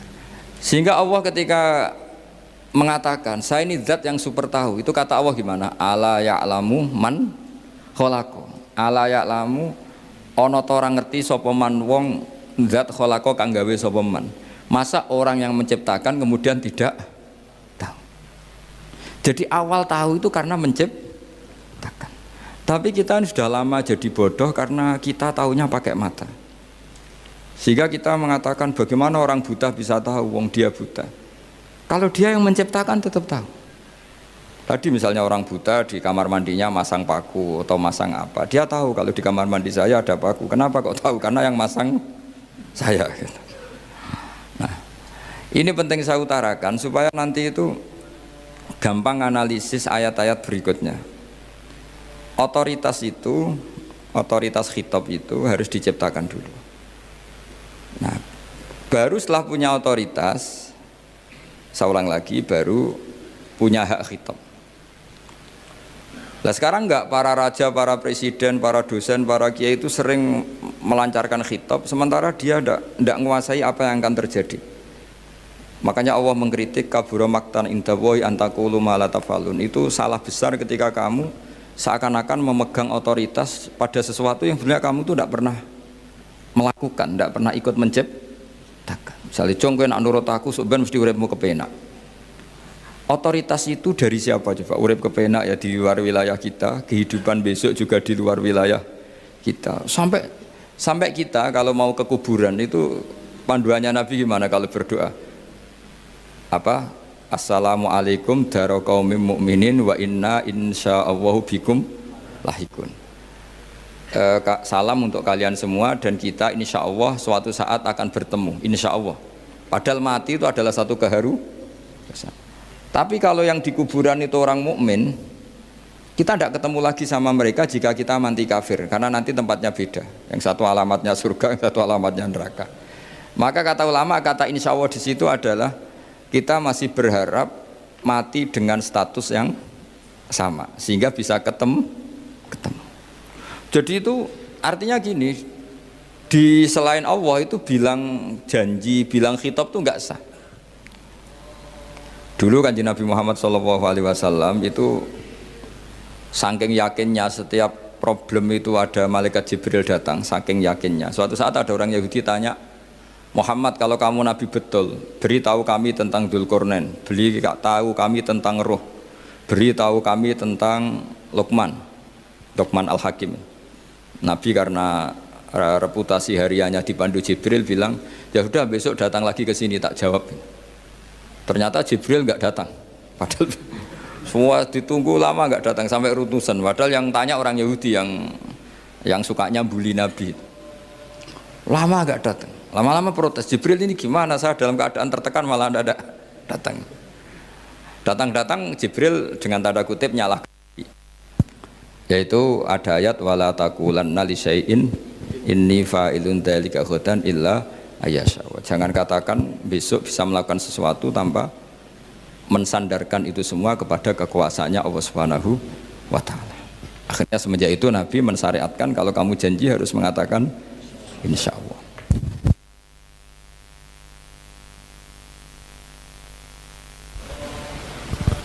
Ya, kenapa ini saya katakan penting? Karena nanti khitab di Quran itu supaya proporsional ya. Sekarang banyak orang memahami Quran tapi nggak mau mempelajari ilmunya apa? Ilmunya apa? Quran. Termasuk ilmunya Quran tadi ya, ada 3 ingat ya. Khitabun lin nabi itu bisa saja khitabun li ummati. Yaitu dalam kasus-kasus yang Nabi tidak ngalami kasus itu tapi yang ngalami umatnya. Nah, kenapa khitabnya tetap kepada Nabi? Karena yang bisa komunikasi dengan Allah itu hanya Nabi. Makanya bisa dilihat di ya ayyuhan nabiyyu itu mufrad mudzakkar. Nabi Muhammad itu satu orang yang berstatus lelaki. Tolaktum itu kalian semua. Harusnya kan kamu, karena dari satu orang ke satu orang. Tapi ini enggak. Wahai Nabi, jika kalian umatmu gitu. Jadi karena yang alami tolak itu umatnya. Terus kedua, khitabun lin nabi, dan yang dimaksud itu memang nabi, kayak sholat tahajud. Sholat tahajud itu sholat yang memang untuk nabi. Karena tahajud yang menjadikan punya hak syafaat itu hanya nabi. Sehingga ketika ulama, nabi itu wajib tahajud, tapi kalau umatnya hanya sunat tahajud. Jadi nabi itu termasuk ya kelebihannya sekaligus bebannya wajib apa? Tahajud, tapi bagi umatnya sunat. Kenapa? Karena Nabi ingin sekali punya hak syafaat. Kemudian sama Allah diberi instruksi, diberi syarat wa minal laili fatahajjat bihi nafilatallak asa ayyab'atsaka rabbuka maqama mahmuda. Muhammad, kalau malam kamu harus tahajud supaya kamu nanti diberi hak syafaat. Itu kalau umatnya tahajud nggak boleh sampai diteruskan ayat-ayat sa'ayat asuka, karena kamu tidak punya hak syafaat. Disyafaati saja tidak mesti. tapi Nabi harus tahajud supaya punya hak apa? Dan perlu dicatat syafaat itu hadisnya sahih semua, di Bukhari ada, di Muslim ada. Cuma orang berlebihan cara menolak syafaat atau mengimani syafaat. Ada yang berlebihan ngimani sampai tidak pernah ngamal baik, mentang-mentang nanti dapat syafaatnya Kanjeng Nabi. Ada yang nggak percaya syafaat.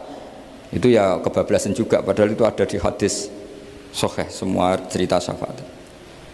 Itu khitabun nabi, dan yang dimaksud memang nabi. Sehingga umatnya tidak wajib tahajud tapi nabi wajib tahajud.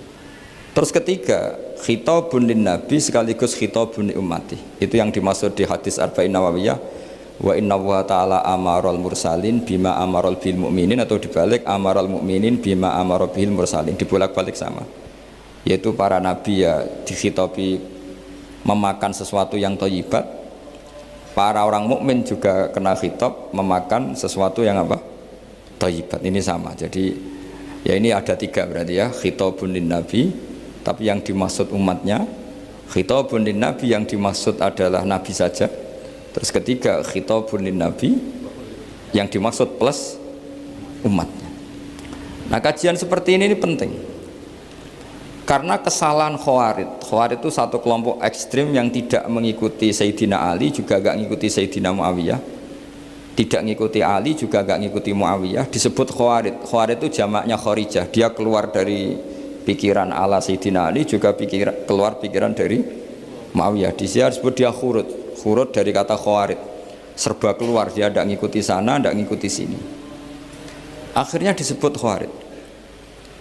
Nah, Khawarij itu orang yang berpikir sesuai kritik yang dilakukan Quran. Tapi mereka lupa bahwa yang punya otoritas kritik itu Allah. Karena yang kalau boleh sama-sama terganggu, kerajaannya itu hanya Allah. Gini saya beri contoh ya. Yang punya hak ketika sepeda motor saya kamu pakai, yang punya hak menentukan itu gasap apa pinjam itu saya apa orang lain? Saya. Ketika yang pakai gak pamit itu teman akrab saya atau anak saya atau orang yang saya ridhoi, itu namanya gasap apa pinjam gak pamit? Ya udah, ini harus jelas. Tadi pagi saya ngaji direktorat, saya bilang di fikih itu ada istilah ulima ridhohu, sesuatu tidak pamit formal tapi sudah diketahui ridhonya. Makanya di fikih ada bab namanya mu'atoh, tadi pagi saya terangkan ya. Di perdebatan fikih itu ada bab namanya apa? Mu'atoh. Mu'atoh dari kata ato yu'ati, mu'atotan, saling transaksi yang non verbal tapi maklum. Ya seperti kalau kamu marung itu contohnya, kalau kamu marung di kantin terus makan gedang goreng, itu nyuri apa beli? Coba jawab saja. Kalau dikatakan beli kamu belum bayar. Kalau dikatakan nyuri terang-terangan. Coba kalau mbak-mbak milih mana? Itu nyuri apa beli? Kalau beli belum bayar. Kalau nyuri kok terang-terangan ya. Enggak nyuri apa beli?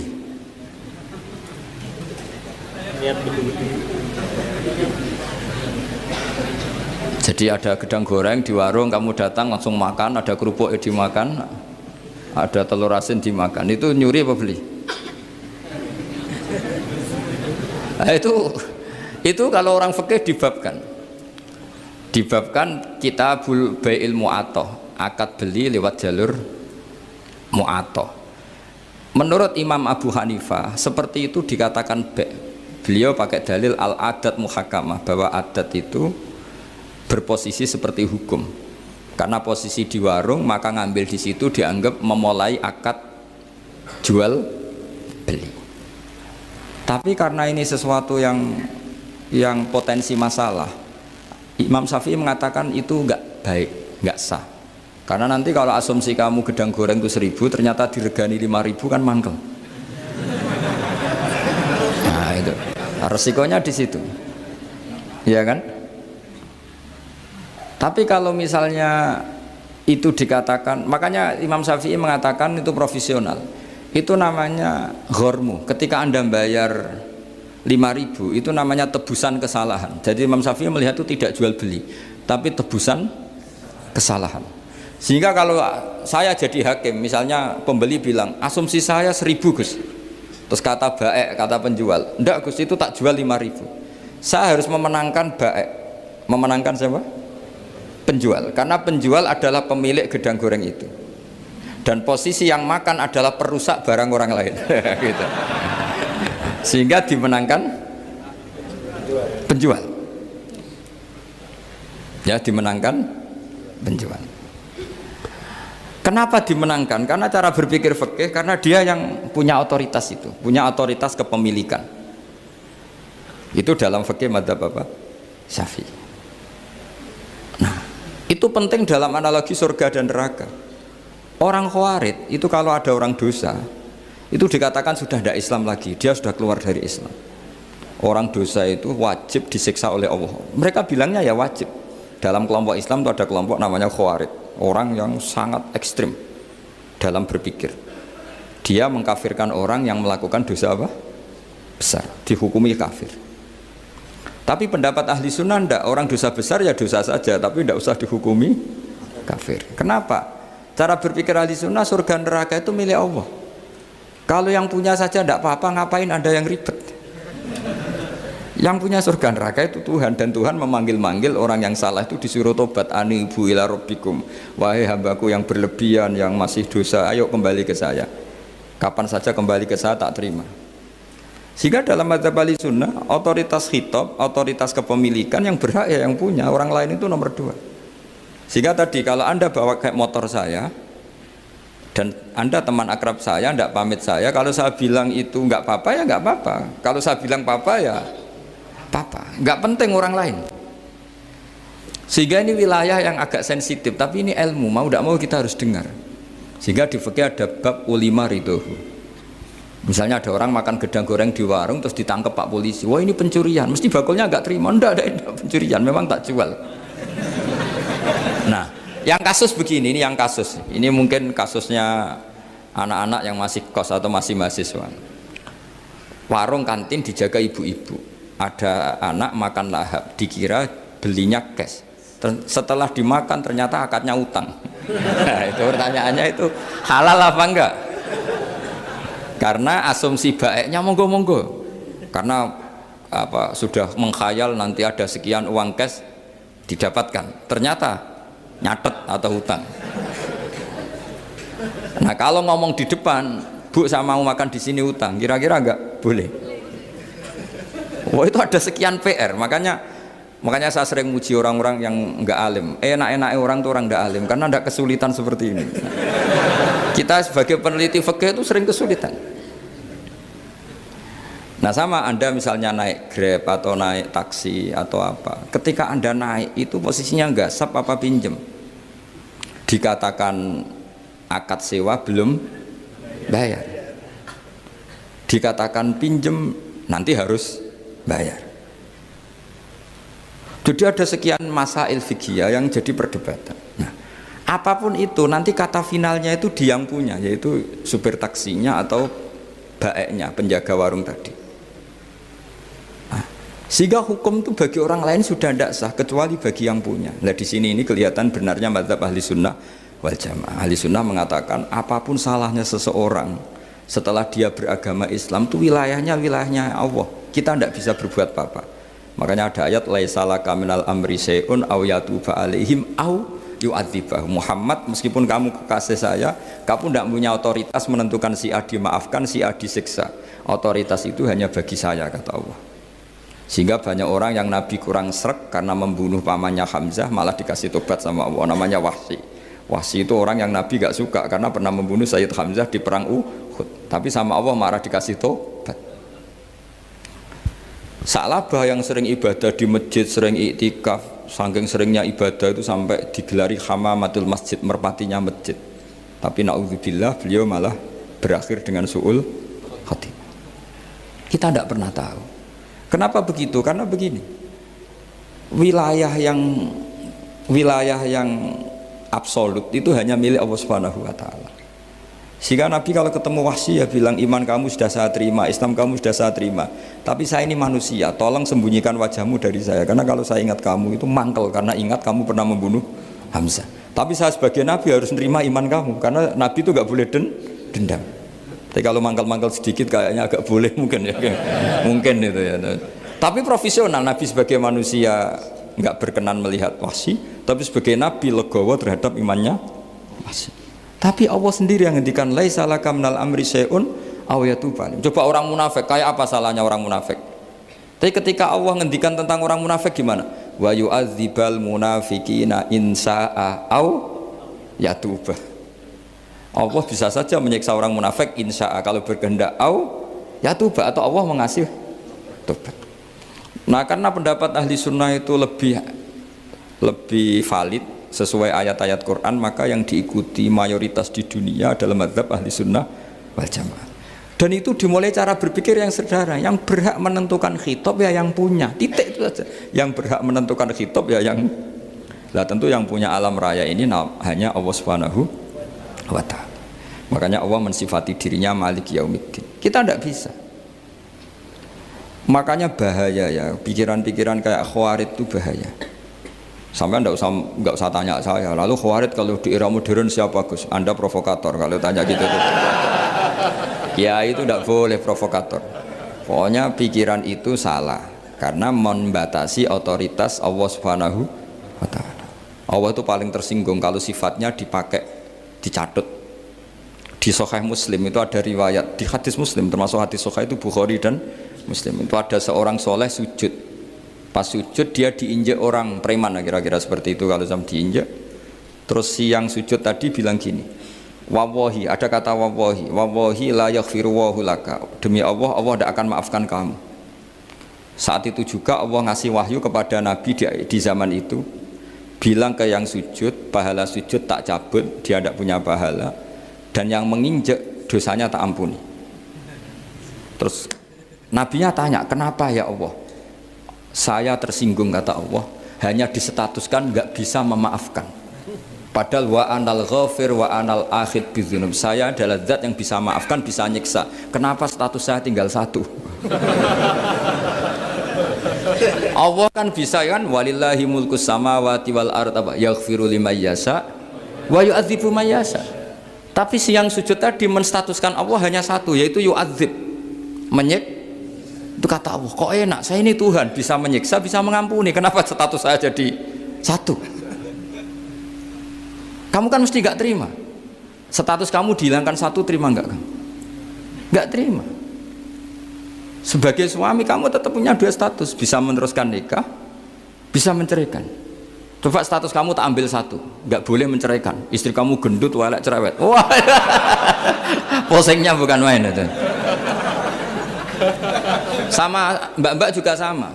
Sebagai istri harus nurut sama suami gini-gini, tapi juga punya hak rafa, hak mengajukan gugatan cerai jika suaminya tidak jelas. Mau nggak dicabut status hak rafa? Nggak mau. Kalau punya suami walek, jelek, senang goda perempuan lain, itu kan. Nah, Allah itu punya status bisa memaafkan, juga punya status bisa menyiksa. Terus orang-orang yang sok soleh dengan tanda kutip itu kadang-kadang inginnya Allah tuh nyiksa terus sama musuhnya. Kalau sama dia memaafkan terus.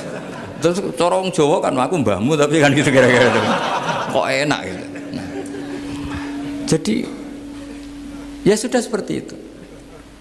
Lagi-lagi kata kuncinya apa? Beri otoritas itu hanya kepada Allah Subhanahu wa taala karena dia adalah pemilik otoritas sejati. Sehingga zaman Nabi siapa saja itu ya mungkin orang kaya apa dulu Khalid bin Walid. Perang Uhud kalah itu panglimanya orang kafir zaman itu siapa? Khalid bin Walid. Dan dia melakukan pembunuhan masif zaman itu. Tapi dia dikasih tobat. Namanya Khalid bin Walid. Tapi Sa'labah yang tukang di masjid kadang berakhir seperti itu. Ya sudah, akhirnya kita mau tidak mau ya sudah introspeksi. Sampai sesoleh apapun kita selalu diajarkan doa ya muqallibal qulub tsabbit qalbi ala dini. Karena kayak apa kalau hati kita dibolak-balik? Karena cara berpikir tentang Islam dan tentang ateis atau tentang kekafiran itu mirip satu visi. Makanya ini hati-hati mahasiswa karena senangnya berpikir sendiri. Ada ngelantur kemana-mana. Saya beri contoh. Sampean kalau sekarang masih miskin berbahagialah. Karena miskin itu mudah jadi orang dermawan. Kalau orang sudah kaya itu ribet. Coba misalnya sampean jadi santri saya, tak contohkan. Biasanya santri kalau sama kiainya akan loyal. Kamu miskin punya ayam 2, tak minta 1 boleh enggak? Boleh. Padahal itu 50%. Ya. Terus punya uang 100.000, tak minta 50.000 kira-kira boleh enggak? Boleh, padahal itu 50%. Tapi kalau kamu kaya, punya uang 1 miliar, tak minta 500 juta, boleh enggak kira-kira? Padahal itu berapa? 50%. Gampang mana dermanya orang kaya sama orang miskin? Untuk mengamal 50. Itu mahasiswa yang masih miskin-miskin, uangnya hanya 100.000, nraktir temannya habis nggak masalah. Padahal itu berarti 100%. Uangnya 50.000 diminta temannya dikasihkan semua. Padahal itu aset satu-satunya. Nah, Sa'labah itu cara berpikir gitu sehingga Allah tersinggung. Saya beri contoh ya, Sa'labah itu singkat cerita kan kalau habis jamaah salam langsung lari pulang. Terus ditanya sama Nabi, kenapa kamu kesusu pulang gitu? Istri saya di rumah masih belum pakai baju karena gantian sama saya. Saking miskinnya tuh baju itu gantian. Sama nggak usah bayangkan lalu di rumah telanjang kayak apa, berarti kamu porno. Kamu porno berarti tidak boleh. Pokoknya ceritanya seperti itu, tidak usah lari, gantian pakai itu. Singkat cerita, ya Rasulullah, bu saya ini didoakan kaya. Sampai 3 kali Nabi bilang bisa saja miskin itu lebih baik bagi kamu. Lama-lama sampai memaksa Nabi, akhirnya Nabi berdoa. Terus beliau kaya. Dan Sa'labah agak salah, dia nggak minta paket kaya barokah tapi mintanya kaya saja, diturutin kaya. Pertama punya kambing di pegunungan ya, kalau di Arab itu kan kambing diletakkan di Jabalen, Mabinal Jabalen, di antara 2 lembah itu 40 sampai 80 sampai 4.000. Singkat cerita ketika 40 Nabi sudah memerintahkan sahabat diminta zakat. Berarti kalau 40 itu 1. Kalau 80 kira-kira 2. Ya sudah gitu. Sebetulnya ketika 40 kalong 1 terkurangi 1 zakat itu kan ringan karena masih 39. Ya kayak tadi kamu punya uang 1 juta. Jangan 1 juta, 500.000 sudah agak berat kamu. Tidak gini saja, tak beri contoh. Betapa mudahnya dermawan bagi orang miskin. 1 juta itu kan zakatnya berapa? 25.000 ya. Rubul usyur kalau dalam bahasa Arab itu berapa? Kalau bahasa kampus kan berapa? 2%. 2,5 ya. 2,5. Itu bahasa keliru sebetulnya. Sama ikut saya saja. Saya itu berkali-kali saya pernah garap matematika, cepet-cepetan pakar matematika itu mesti cepet saya. Karena saya ini agak bedui. Orang bedui itu cara berpikir itu lebih gampang. Jadi kalau orang Arab, tak ajarin matematika Arab ya. Itu nggak ada porogapit. Jadi begini cara berpikir orang Arab itu berpikir bertahap. Ya kalau 2,5 itu kalau orang Arab bilang rubul usyur apa? Rubul usyur, 1/4 dari 1/10. Jadi kalau orang Arab berpikir bertahap. Jadi misalnya 1 juta, 1/10-nya berapa? 100.000. Terus 1/4-nya berapa? 25.000. Jadi disebut rubul usyur, 1/4 dari 1/10. Jadi 1 miliar, cari 1/10-nya dulu, 100 juta. Terus 1/4-nya. Sehingga nggak usah porogapit ruwet. Jadi orang Arab kalau bilang 1/10 sama 1/20 itu tidak bisa. Karena nanti dadak porogapit. Orang Arab bilang al usyur atau nisful usyur. Misalnya zakatnya apa itu zuruk, berarti 100, 1/10-nya berapa? 10. Pertanian kamu biayai zakatnya 1/20. Orang Arab bilang bukan 1/20, nisful usyur. Berarti berapa? 100 usurnya 10. Separuhnya 1/10.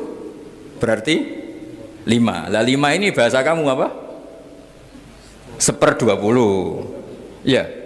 Bahasa orang kampus 5 kan 1/20. Kalau 10 1/10. Kalau orang Arab bilang apa? Usyur atau nisful. Kan gampang gitu. Ya saya ulang lagi ya. Berarti kalau 1/10-nya 1 juta, usurnya berapa? 100. Nisful usur 50. Ya. Gampang mana matematika Arab sama matematika ini sama? Daripada sampean nggih porogapit itu pusing saya lihat itu. Ya sudah gitu aja. Pokoknya diusurkan semua. Orang Arab kalau bilang itu diusurkan semua. Berarti 1 juta. Misalnya zakat mal kan 2,5 berarti 1 juta. Usur dulu berarti 100.000. Lah zakatnya itu rubul usur 1/4 dari 1/10 ya di 1/10 dulu berarti 100, habis itu rubul usur 1/4 dari 1/10 berarti ya, jadi gampang saja 1 juta tulis saja langsung 100.000 usur terus 1/4-nya 25. Gampang mana? Gampang lagi pakai kalkulator. Nah sekarang begini, kira-kira kalau kamu punya uang 1 juta diminta zakat 25.000 enteng enggak? Enteng. Biasa kan kita punya uang 1 juta naktir teman sampai habis 100.000 200 enteng. Tapi kalau sudah 10 juta 10 juta berarti rubul usurnya berapa? 250. Kalau 1 miliar 25 juta. Wah itu sudah pikiran kamu kan bikin toko baru, bikin konter baru. Nah kalau 100 miliar berapa? 200. Nah sak labah ini ketika dimintai zakat ketika 40 enggak, masih kambing 40 enggak mau, 80 enggak mau, sampai hampir 4.000. Kalau 4.000 misalnya digawe rata-rata 51 aja digawe bulat ya. Berapa sebenarnya? Per 1.000 kan 20 ya kan? Per 1.000 kambing kalau dipakai 50 saja per 1.000 kambing berapa? 20 kan? 20 kalau 4.000 80 kira-kira itu misalnya dipakai 50 apalagi itu 40 lebih banyak lagi. Akhirnya ngomentari sahabat yang disuruh Nabi ngambil zakat, wah ini tidak zakat, pemerasan karena jumlahnya sudah signifikan. Maka kalau kamu ingin dermawan sekarang itu bisa dermawan 50%. Yaitu punya 2 ayam kurus lagi. Diminta masjid untuk syukuran, bawa aja. Punya kambing kurus 2. Kata kamu hanya itu, ada panitia masjid minta sumbangan, kasih aja 1, sudah ngamal 50%.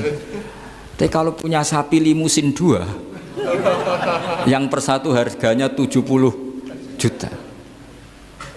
Kalau diminta 1 kan nilainya tetap 50%. Gampang mana? Orang miskin sama orang kaya ngamal? Orang miskin. Terus kedua hebatnya orang miskin itu, kalau ngamal itu dramatis. Betul itu.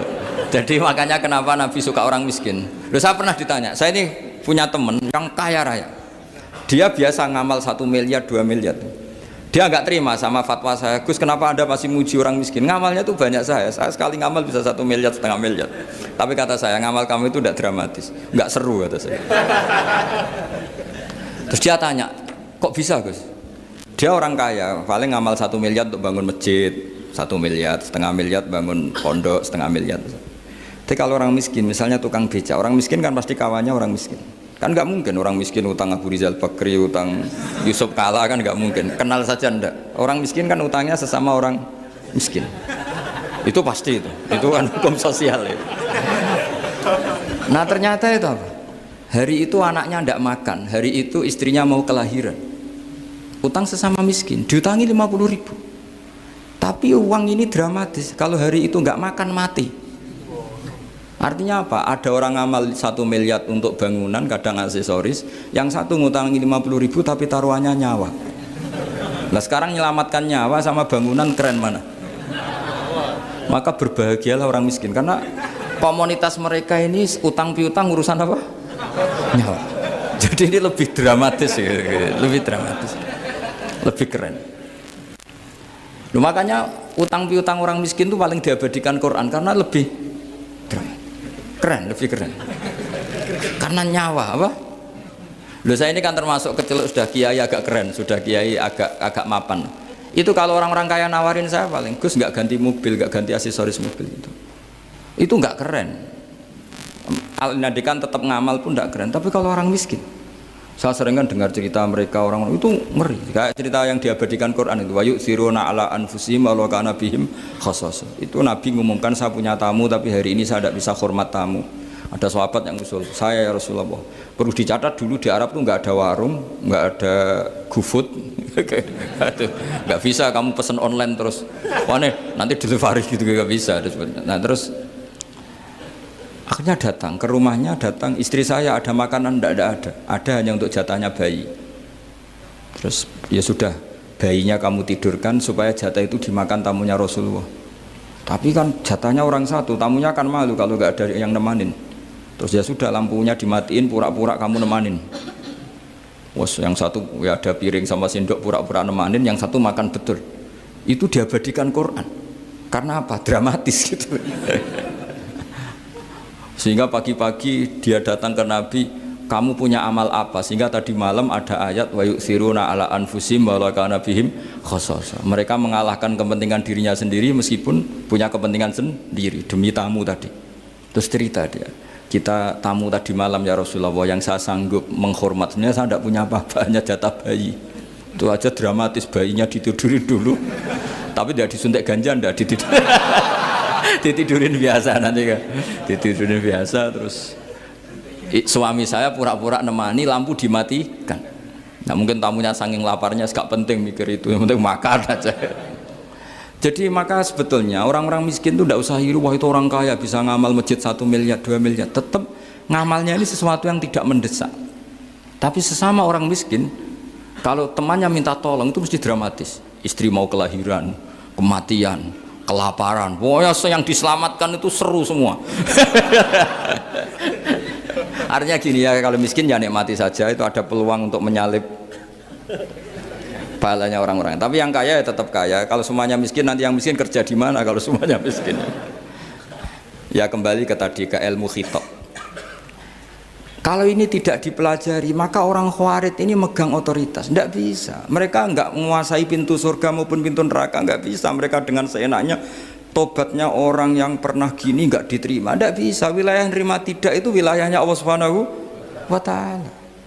Sehingga kita tetap berpendapat sesuai eksplisit yang ada di Quran. Walillahi mulkus samawati wal ardi apa yaghfiru liman yasha wa yu'adzibu may yasha. Sehingga nggak boleh kita pegang otoritas agama, nggak boleh. Kita hanya bisa menjelaskan. Kalau pegang nggak boleh. Misalnya saya dengan sampean surganya dulu mana? Bisa saja dulu jenengan. Kok bisa Gus? Iya kan mungkin wah keren ngaji tawaduk mau. Mungkin saya dari ya ada piring sama sendok pura-pura nemanin, yang satu makan betul. Itu diabadikan Quran. Karena apa? Dramatis gitu. Sehingga pagi-pagi dia datang ke Nabi, kamu punya amal apa? Sehingga tadi malam ada ayat wa yu'thiruna ala anfusihim wa law kana bihim khasasa. Mereka mengalahkan kepentingan dirinya sendiri meskipun punya kepentingan sendiri demi tamu tadi. Terus cerita dia, kita tamu tadi malam ya Rasulullah, yang saya sanggup menghormat, sebenarnya saya tidak punya apa-apa, hanya jatah bayi. Itu aja dramatis, bayinya ditidurin dulu, tapi tidak disuntik ganja, tidak ditidurin. Ditidurin biasa nanti kan, ditidurin biasa. Terus suami saya pura-pura nemani, lampu dimatikan. Nah mungkin tamunya saking laparnya, gak penting mikir itu, yang penting makan aja. Jadi maka sebetulnya orang-orang miskin itu tidak usah hiru, wah itu orang kaya bisa ngamal masjid 1 miliar, 2 miliar. Tetap ngamalnya ini sesuatu yang tidak mendesak. Tapi sesama orang miskin, kalau temannya minta tolong itu mesti dramatis. Istri mau kelahiran, kematian, kelaparan. Wah yang diselamatkan itu seru semua. Artinya gini ya, kalau miskin ya nikmati saja, itu ada peluang untuk menyalip pahalanya orang-orang. Tapi yang kaya ya tetap kaya. Kalau semuanya miskin, nanti yang miskin kerja di mana kalau semuanya miskin? Ya kembali ke tadi, ke ilmu khitab. Kalau ini tidak dipelajari, maka orang khawarid ini megang otoritas. Tidak bisa. Mereka nggak menguasai pintu surga maupun pintu neraka, nggak bisa. Mereka dengan seenaknya, tobatnya orang yang pernah gini nggak diterima. Tidak bisa. Wilayah yang nerima tidak itu wilayahnya Allah Subhanahu wa Ta'ala. Sehingga kita tetap berpendapat sesuai eksplisit yang ada di Quran. Walillahi mulkus samawati wal ardi apa yaghfiru liman yasha wa yu'adzibu may yasha. Sehingga nggak boleh kita pegang otoritas agama, nggak boleh. Kita hanya bisa menjelaskan. Kalau pegang nggak boleh. Misalnya saya dengan sampean surganya dulu mana? Bisa saja dulu jenengan. Kok bisa Gus? Iya kan mungkin wah keren ngaji tawaduk mau. Mungkin saya dari bab tawaduk keren sampean. Di bawah saya di atas, di bab tawaduk keren sampean. Jika kalau surga kok jalurnya tawaduk, mesti dulu sampean. Karena sampean di bawah, saya di atas. Tapi saya nanti protes sama Allah. Protesnya gini, posisi saya diperintah ya. Gayanya mereka duduk di bawah, tapi merintahkan saya supaya mau mengajar. Jadi nggak ada sopan-sopannya, karena mereka merintah ya. Ya terutama di PPAI apa? Oh itu nggak sopan sekali karena merintah. Sehingga kalau yang dipandang, makanya masyhur itu kan, ada wali itu yang satu jadi wali karena sholat di shaf awal, keren kan, shaf awal fadilahnya utamanya kan luar biasa. Yang satu kalau sholat tuh di belakang terus, tapi juga jadi wali. Yang depan agak protes, ya Allah kenapa ini jadi wali padahal sholatnya di belakang. Jawabannya lucu yang di belakang. Kenapa? Saya itu malu, saya ini masih banyak dosa, banyak salah, kok di depan kok kayak suci sendiri aja. Jadi kalau kamu sowan sama raja atau sama kiai, yang paling depan itu kan yang kepedean, dia milih yang belakang jadi sopan aja, agak terlalu deket gitu. Orang itu tidak pernah tahu. Kadang-kadang Allah itu kita tidak pernah tahu. Andai kan boleh dibahasakan, kita tidak pernah tahu cara berpikir Tuhan. Jadi Allah itu zat yang mau, ya itu tadi otoritasnya penuh. Makanya saya pernah cerita di mana-mana, di kitab-kitab yang saya baca itu ada 2 orang yang ahli neraka, sudah di neraka.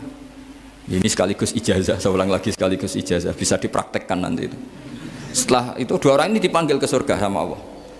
Allah itu tanyanya ya aneh, enak di neraka? Ya udah enak di neraka. Ya gak enak di neraka, kok ditanya enak enggak, ya gak enak. Ya sudah, kembali lagi ke neraka. Lari kencang-kencang, lari menuju neraka. Lari sama Allah dipanggil lagi, loh kenapa kamu semangat? Ya Allah, saya ini kapok, saya ini trauma. Dulu ketika engkau perintah, saya ini lelet sekali. Disuruh sholat lelet, disuruh zakat lelet. Maka ini jenengan perintah saya semangat supaya nggak ngulang kesalahan yang sama. Akhirnya sama dipanggil, ya sudah di surga aja, di surga. Karena semangat lari menuju neraka. Maka ini ijazah nanti kalau di mahsyar ya, kamu dipanggil, ayo masuk neraka, harus apa? Semangat. Semangat. Harus semangat. Oke Gusti, semangat. Lah repotnya kalau nggak dipanggil lagi. Akhirnya barokahnya semangat itu dia di surga. Kita tidak pernah tahu cara berpikir Tuhan. Nanti kan boleh dibahasakan seperti itu. Yang satu, ayo kembali lagi ke neraka. Tolah itu. Jalan noleh lagi. Sampai itu nggak semangat noleh lagi. Terus ditanya sama, kenapa kamu tolah gitu? Saya tidak pernah ngira ya Allah ketika engkau panggil di surga kemudian engkau kembalikan lagi ke neraka. Ya sudah kamu di surga saja. Barokahnya husnudzon.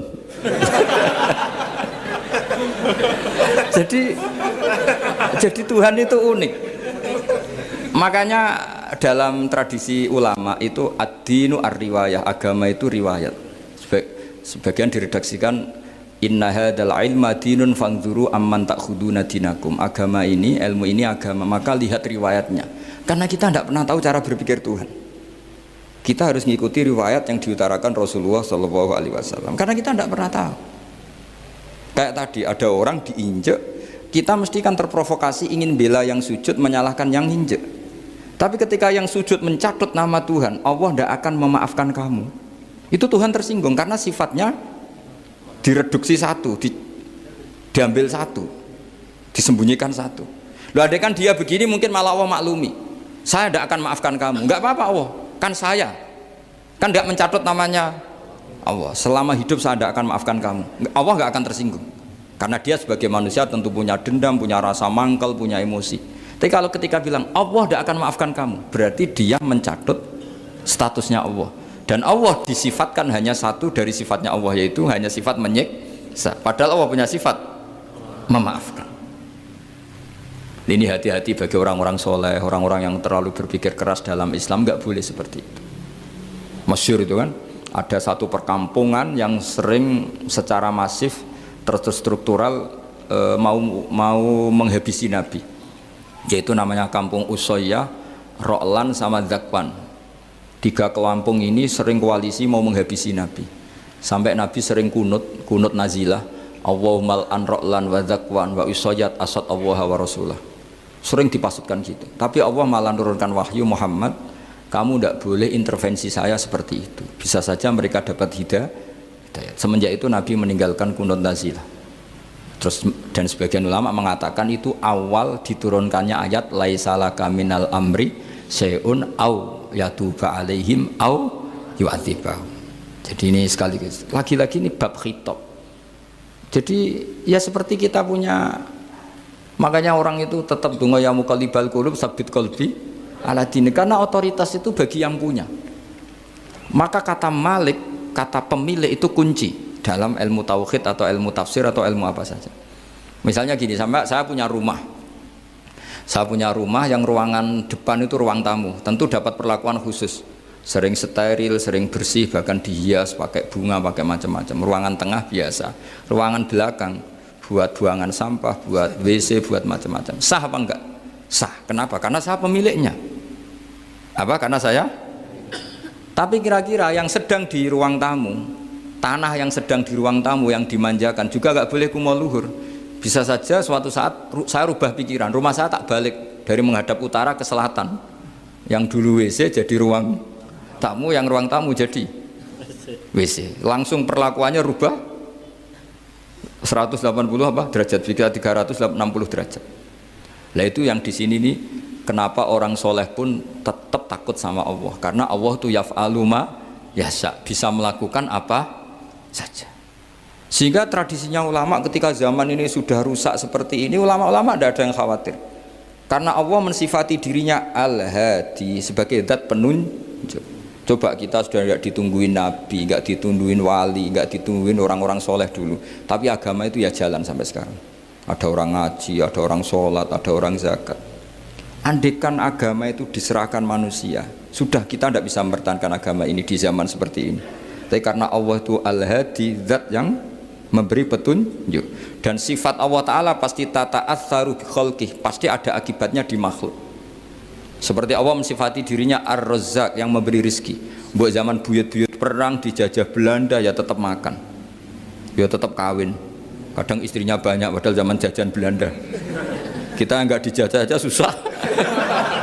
Dulu itu babah kamu istrinya 1 atau 2? Buyut-buyut kamu banyak yang 2 padahal miskin.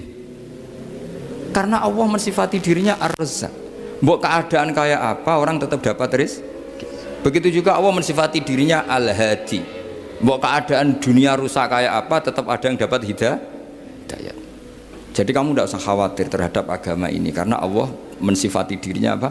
Al-Hadi, zat yang memberi kayak apa Amerika, kayak apa Korea. Saya itu pernah di Korea, katanya negara ateis. Di sana TKI yang nyari uang, ternyata di sana itu bikin masjid. Coba kalau Allah menghendaki, di Korea ada masjid. Karena bikin masjid nggak boleh, kalau nyewa boleh. Jadi Korea itu ada satu aturan kayak di Jepang, kayak di umumnya negara maju, yang sudah fungsi sosial itu tetap sosial, nggak boleh menambah yang baru. Jadi kalau dari gereja dibeli masjid boleh, tapi kalau tanah lapang dipakai masjid nggak boleh karena ngurangi tanah. Tapi kalau dari gereja jadi masjid boleh, dari bar untuk masjid boleh, dari pantai asuhan jadi masjid boleh. Pokoknya yang fungsi sosial. Saya pernah ngaji di masjid itu, bawahnya bar, atasnya gereja, atasnya lagi masjid. Kadang ya balik masjid dulu, bar, baru gereja. Karena memang yang sudah kawasan sosial ya kawasan publik ya untuk publik. Kita tidak pernah mengira kalau di sana ada tauhid. Tapi Allah itu Al-Hadi, apa? Allah itu Al-Hadi. Sehingga ya delala ada orang Indonesia kerja di sana, terus nuraninya tersiksa kalau tidak ada tempat sujud. Akhirnya mereka urunan bikin masjid. Itu banyak yang santri saya sering ngaji saya. Ya saya ulang lagi ya. Jadi cara mikir khitab sama Allah gitu dulu ya. Enggak boleh kamu berpikir khawarid yang membatasi kekuasaan atau hidayatnya Allah Subhanahu wa Ta'ala. Karena kita tidak pernah tahu. Sa'labah ngomong gitu itu masalah besar. Karena mengatakan kekasihnya Allah itu pemungli.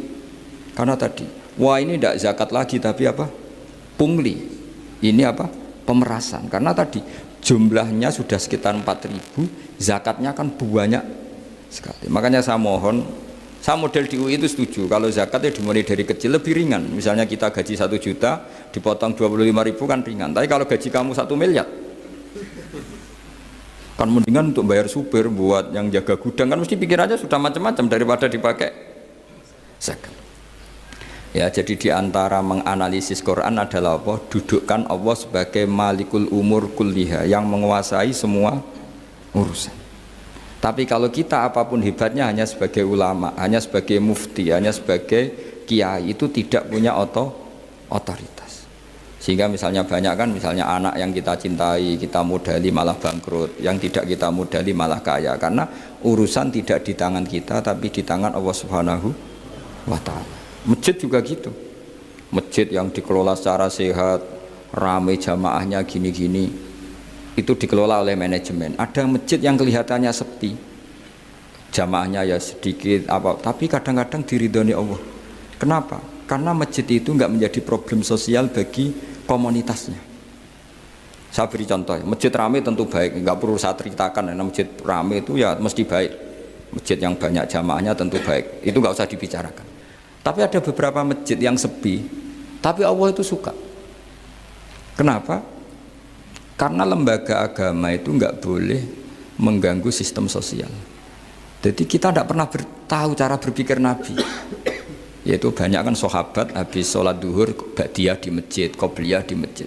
Apa kata Nabi?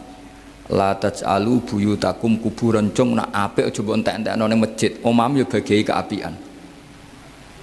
Rumah kamu jangan jadikan kuburan. Jadi sholat sunatnya di masjid, ba'diyahnya di masjid. Pulang-pulang tanya, "Mah, makannya di mana?" Terus marah-marah karena kurang disediakan makanan.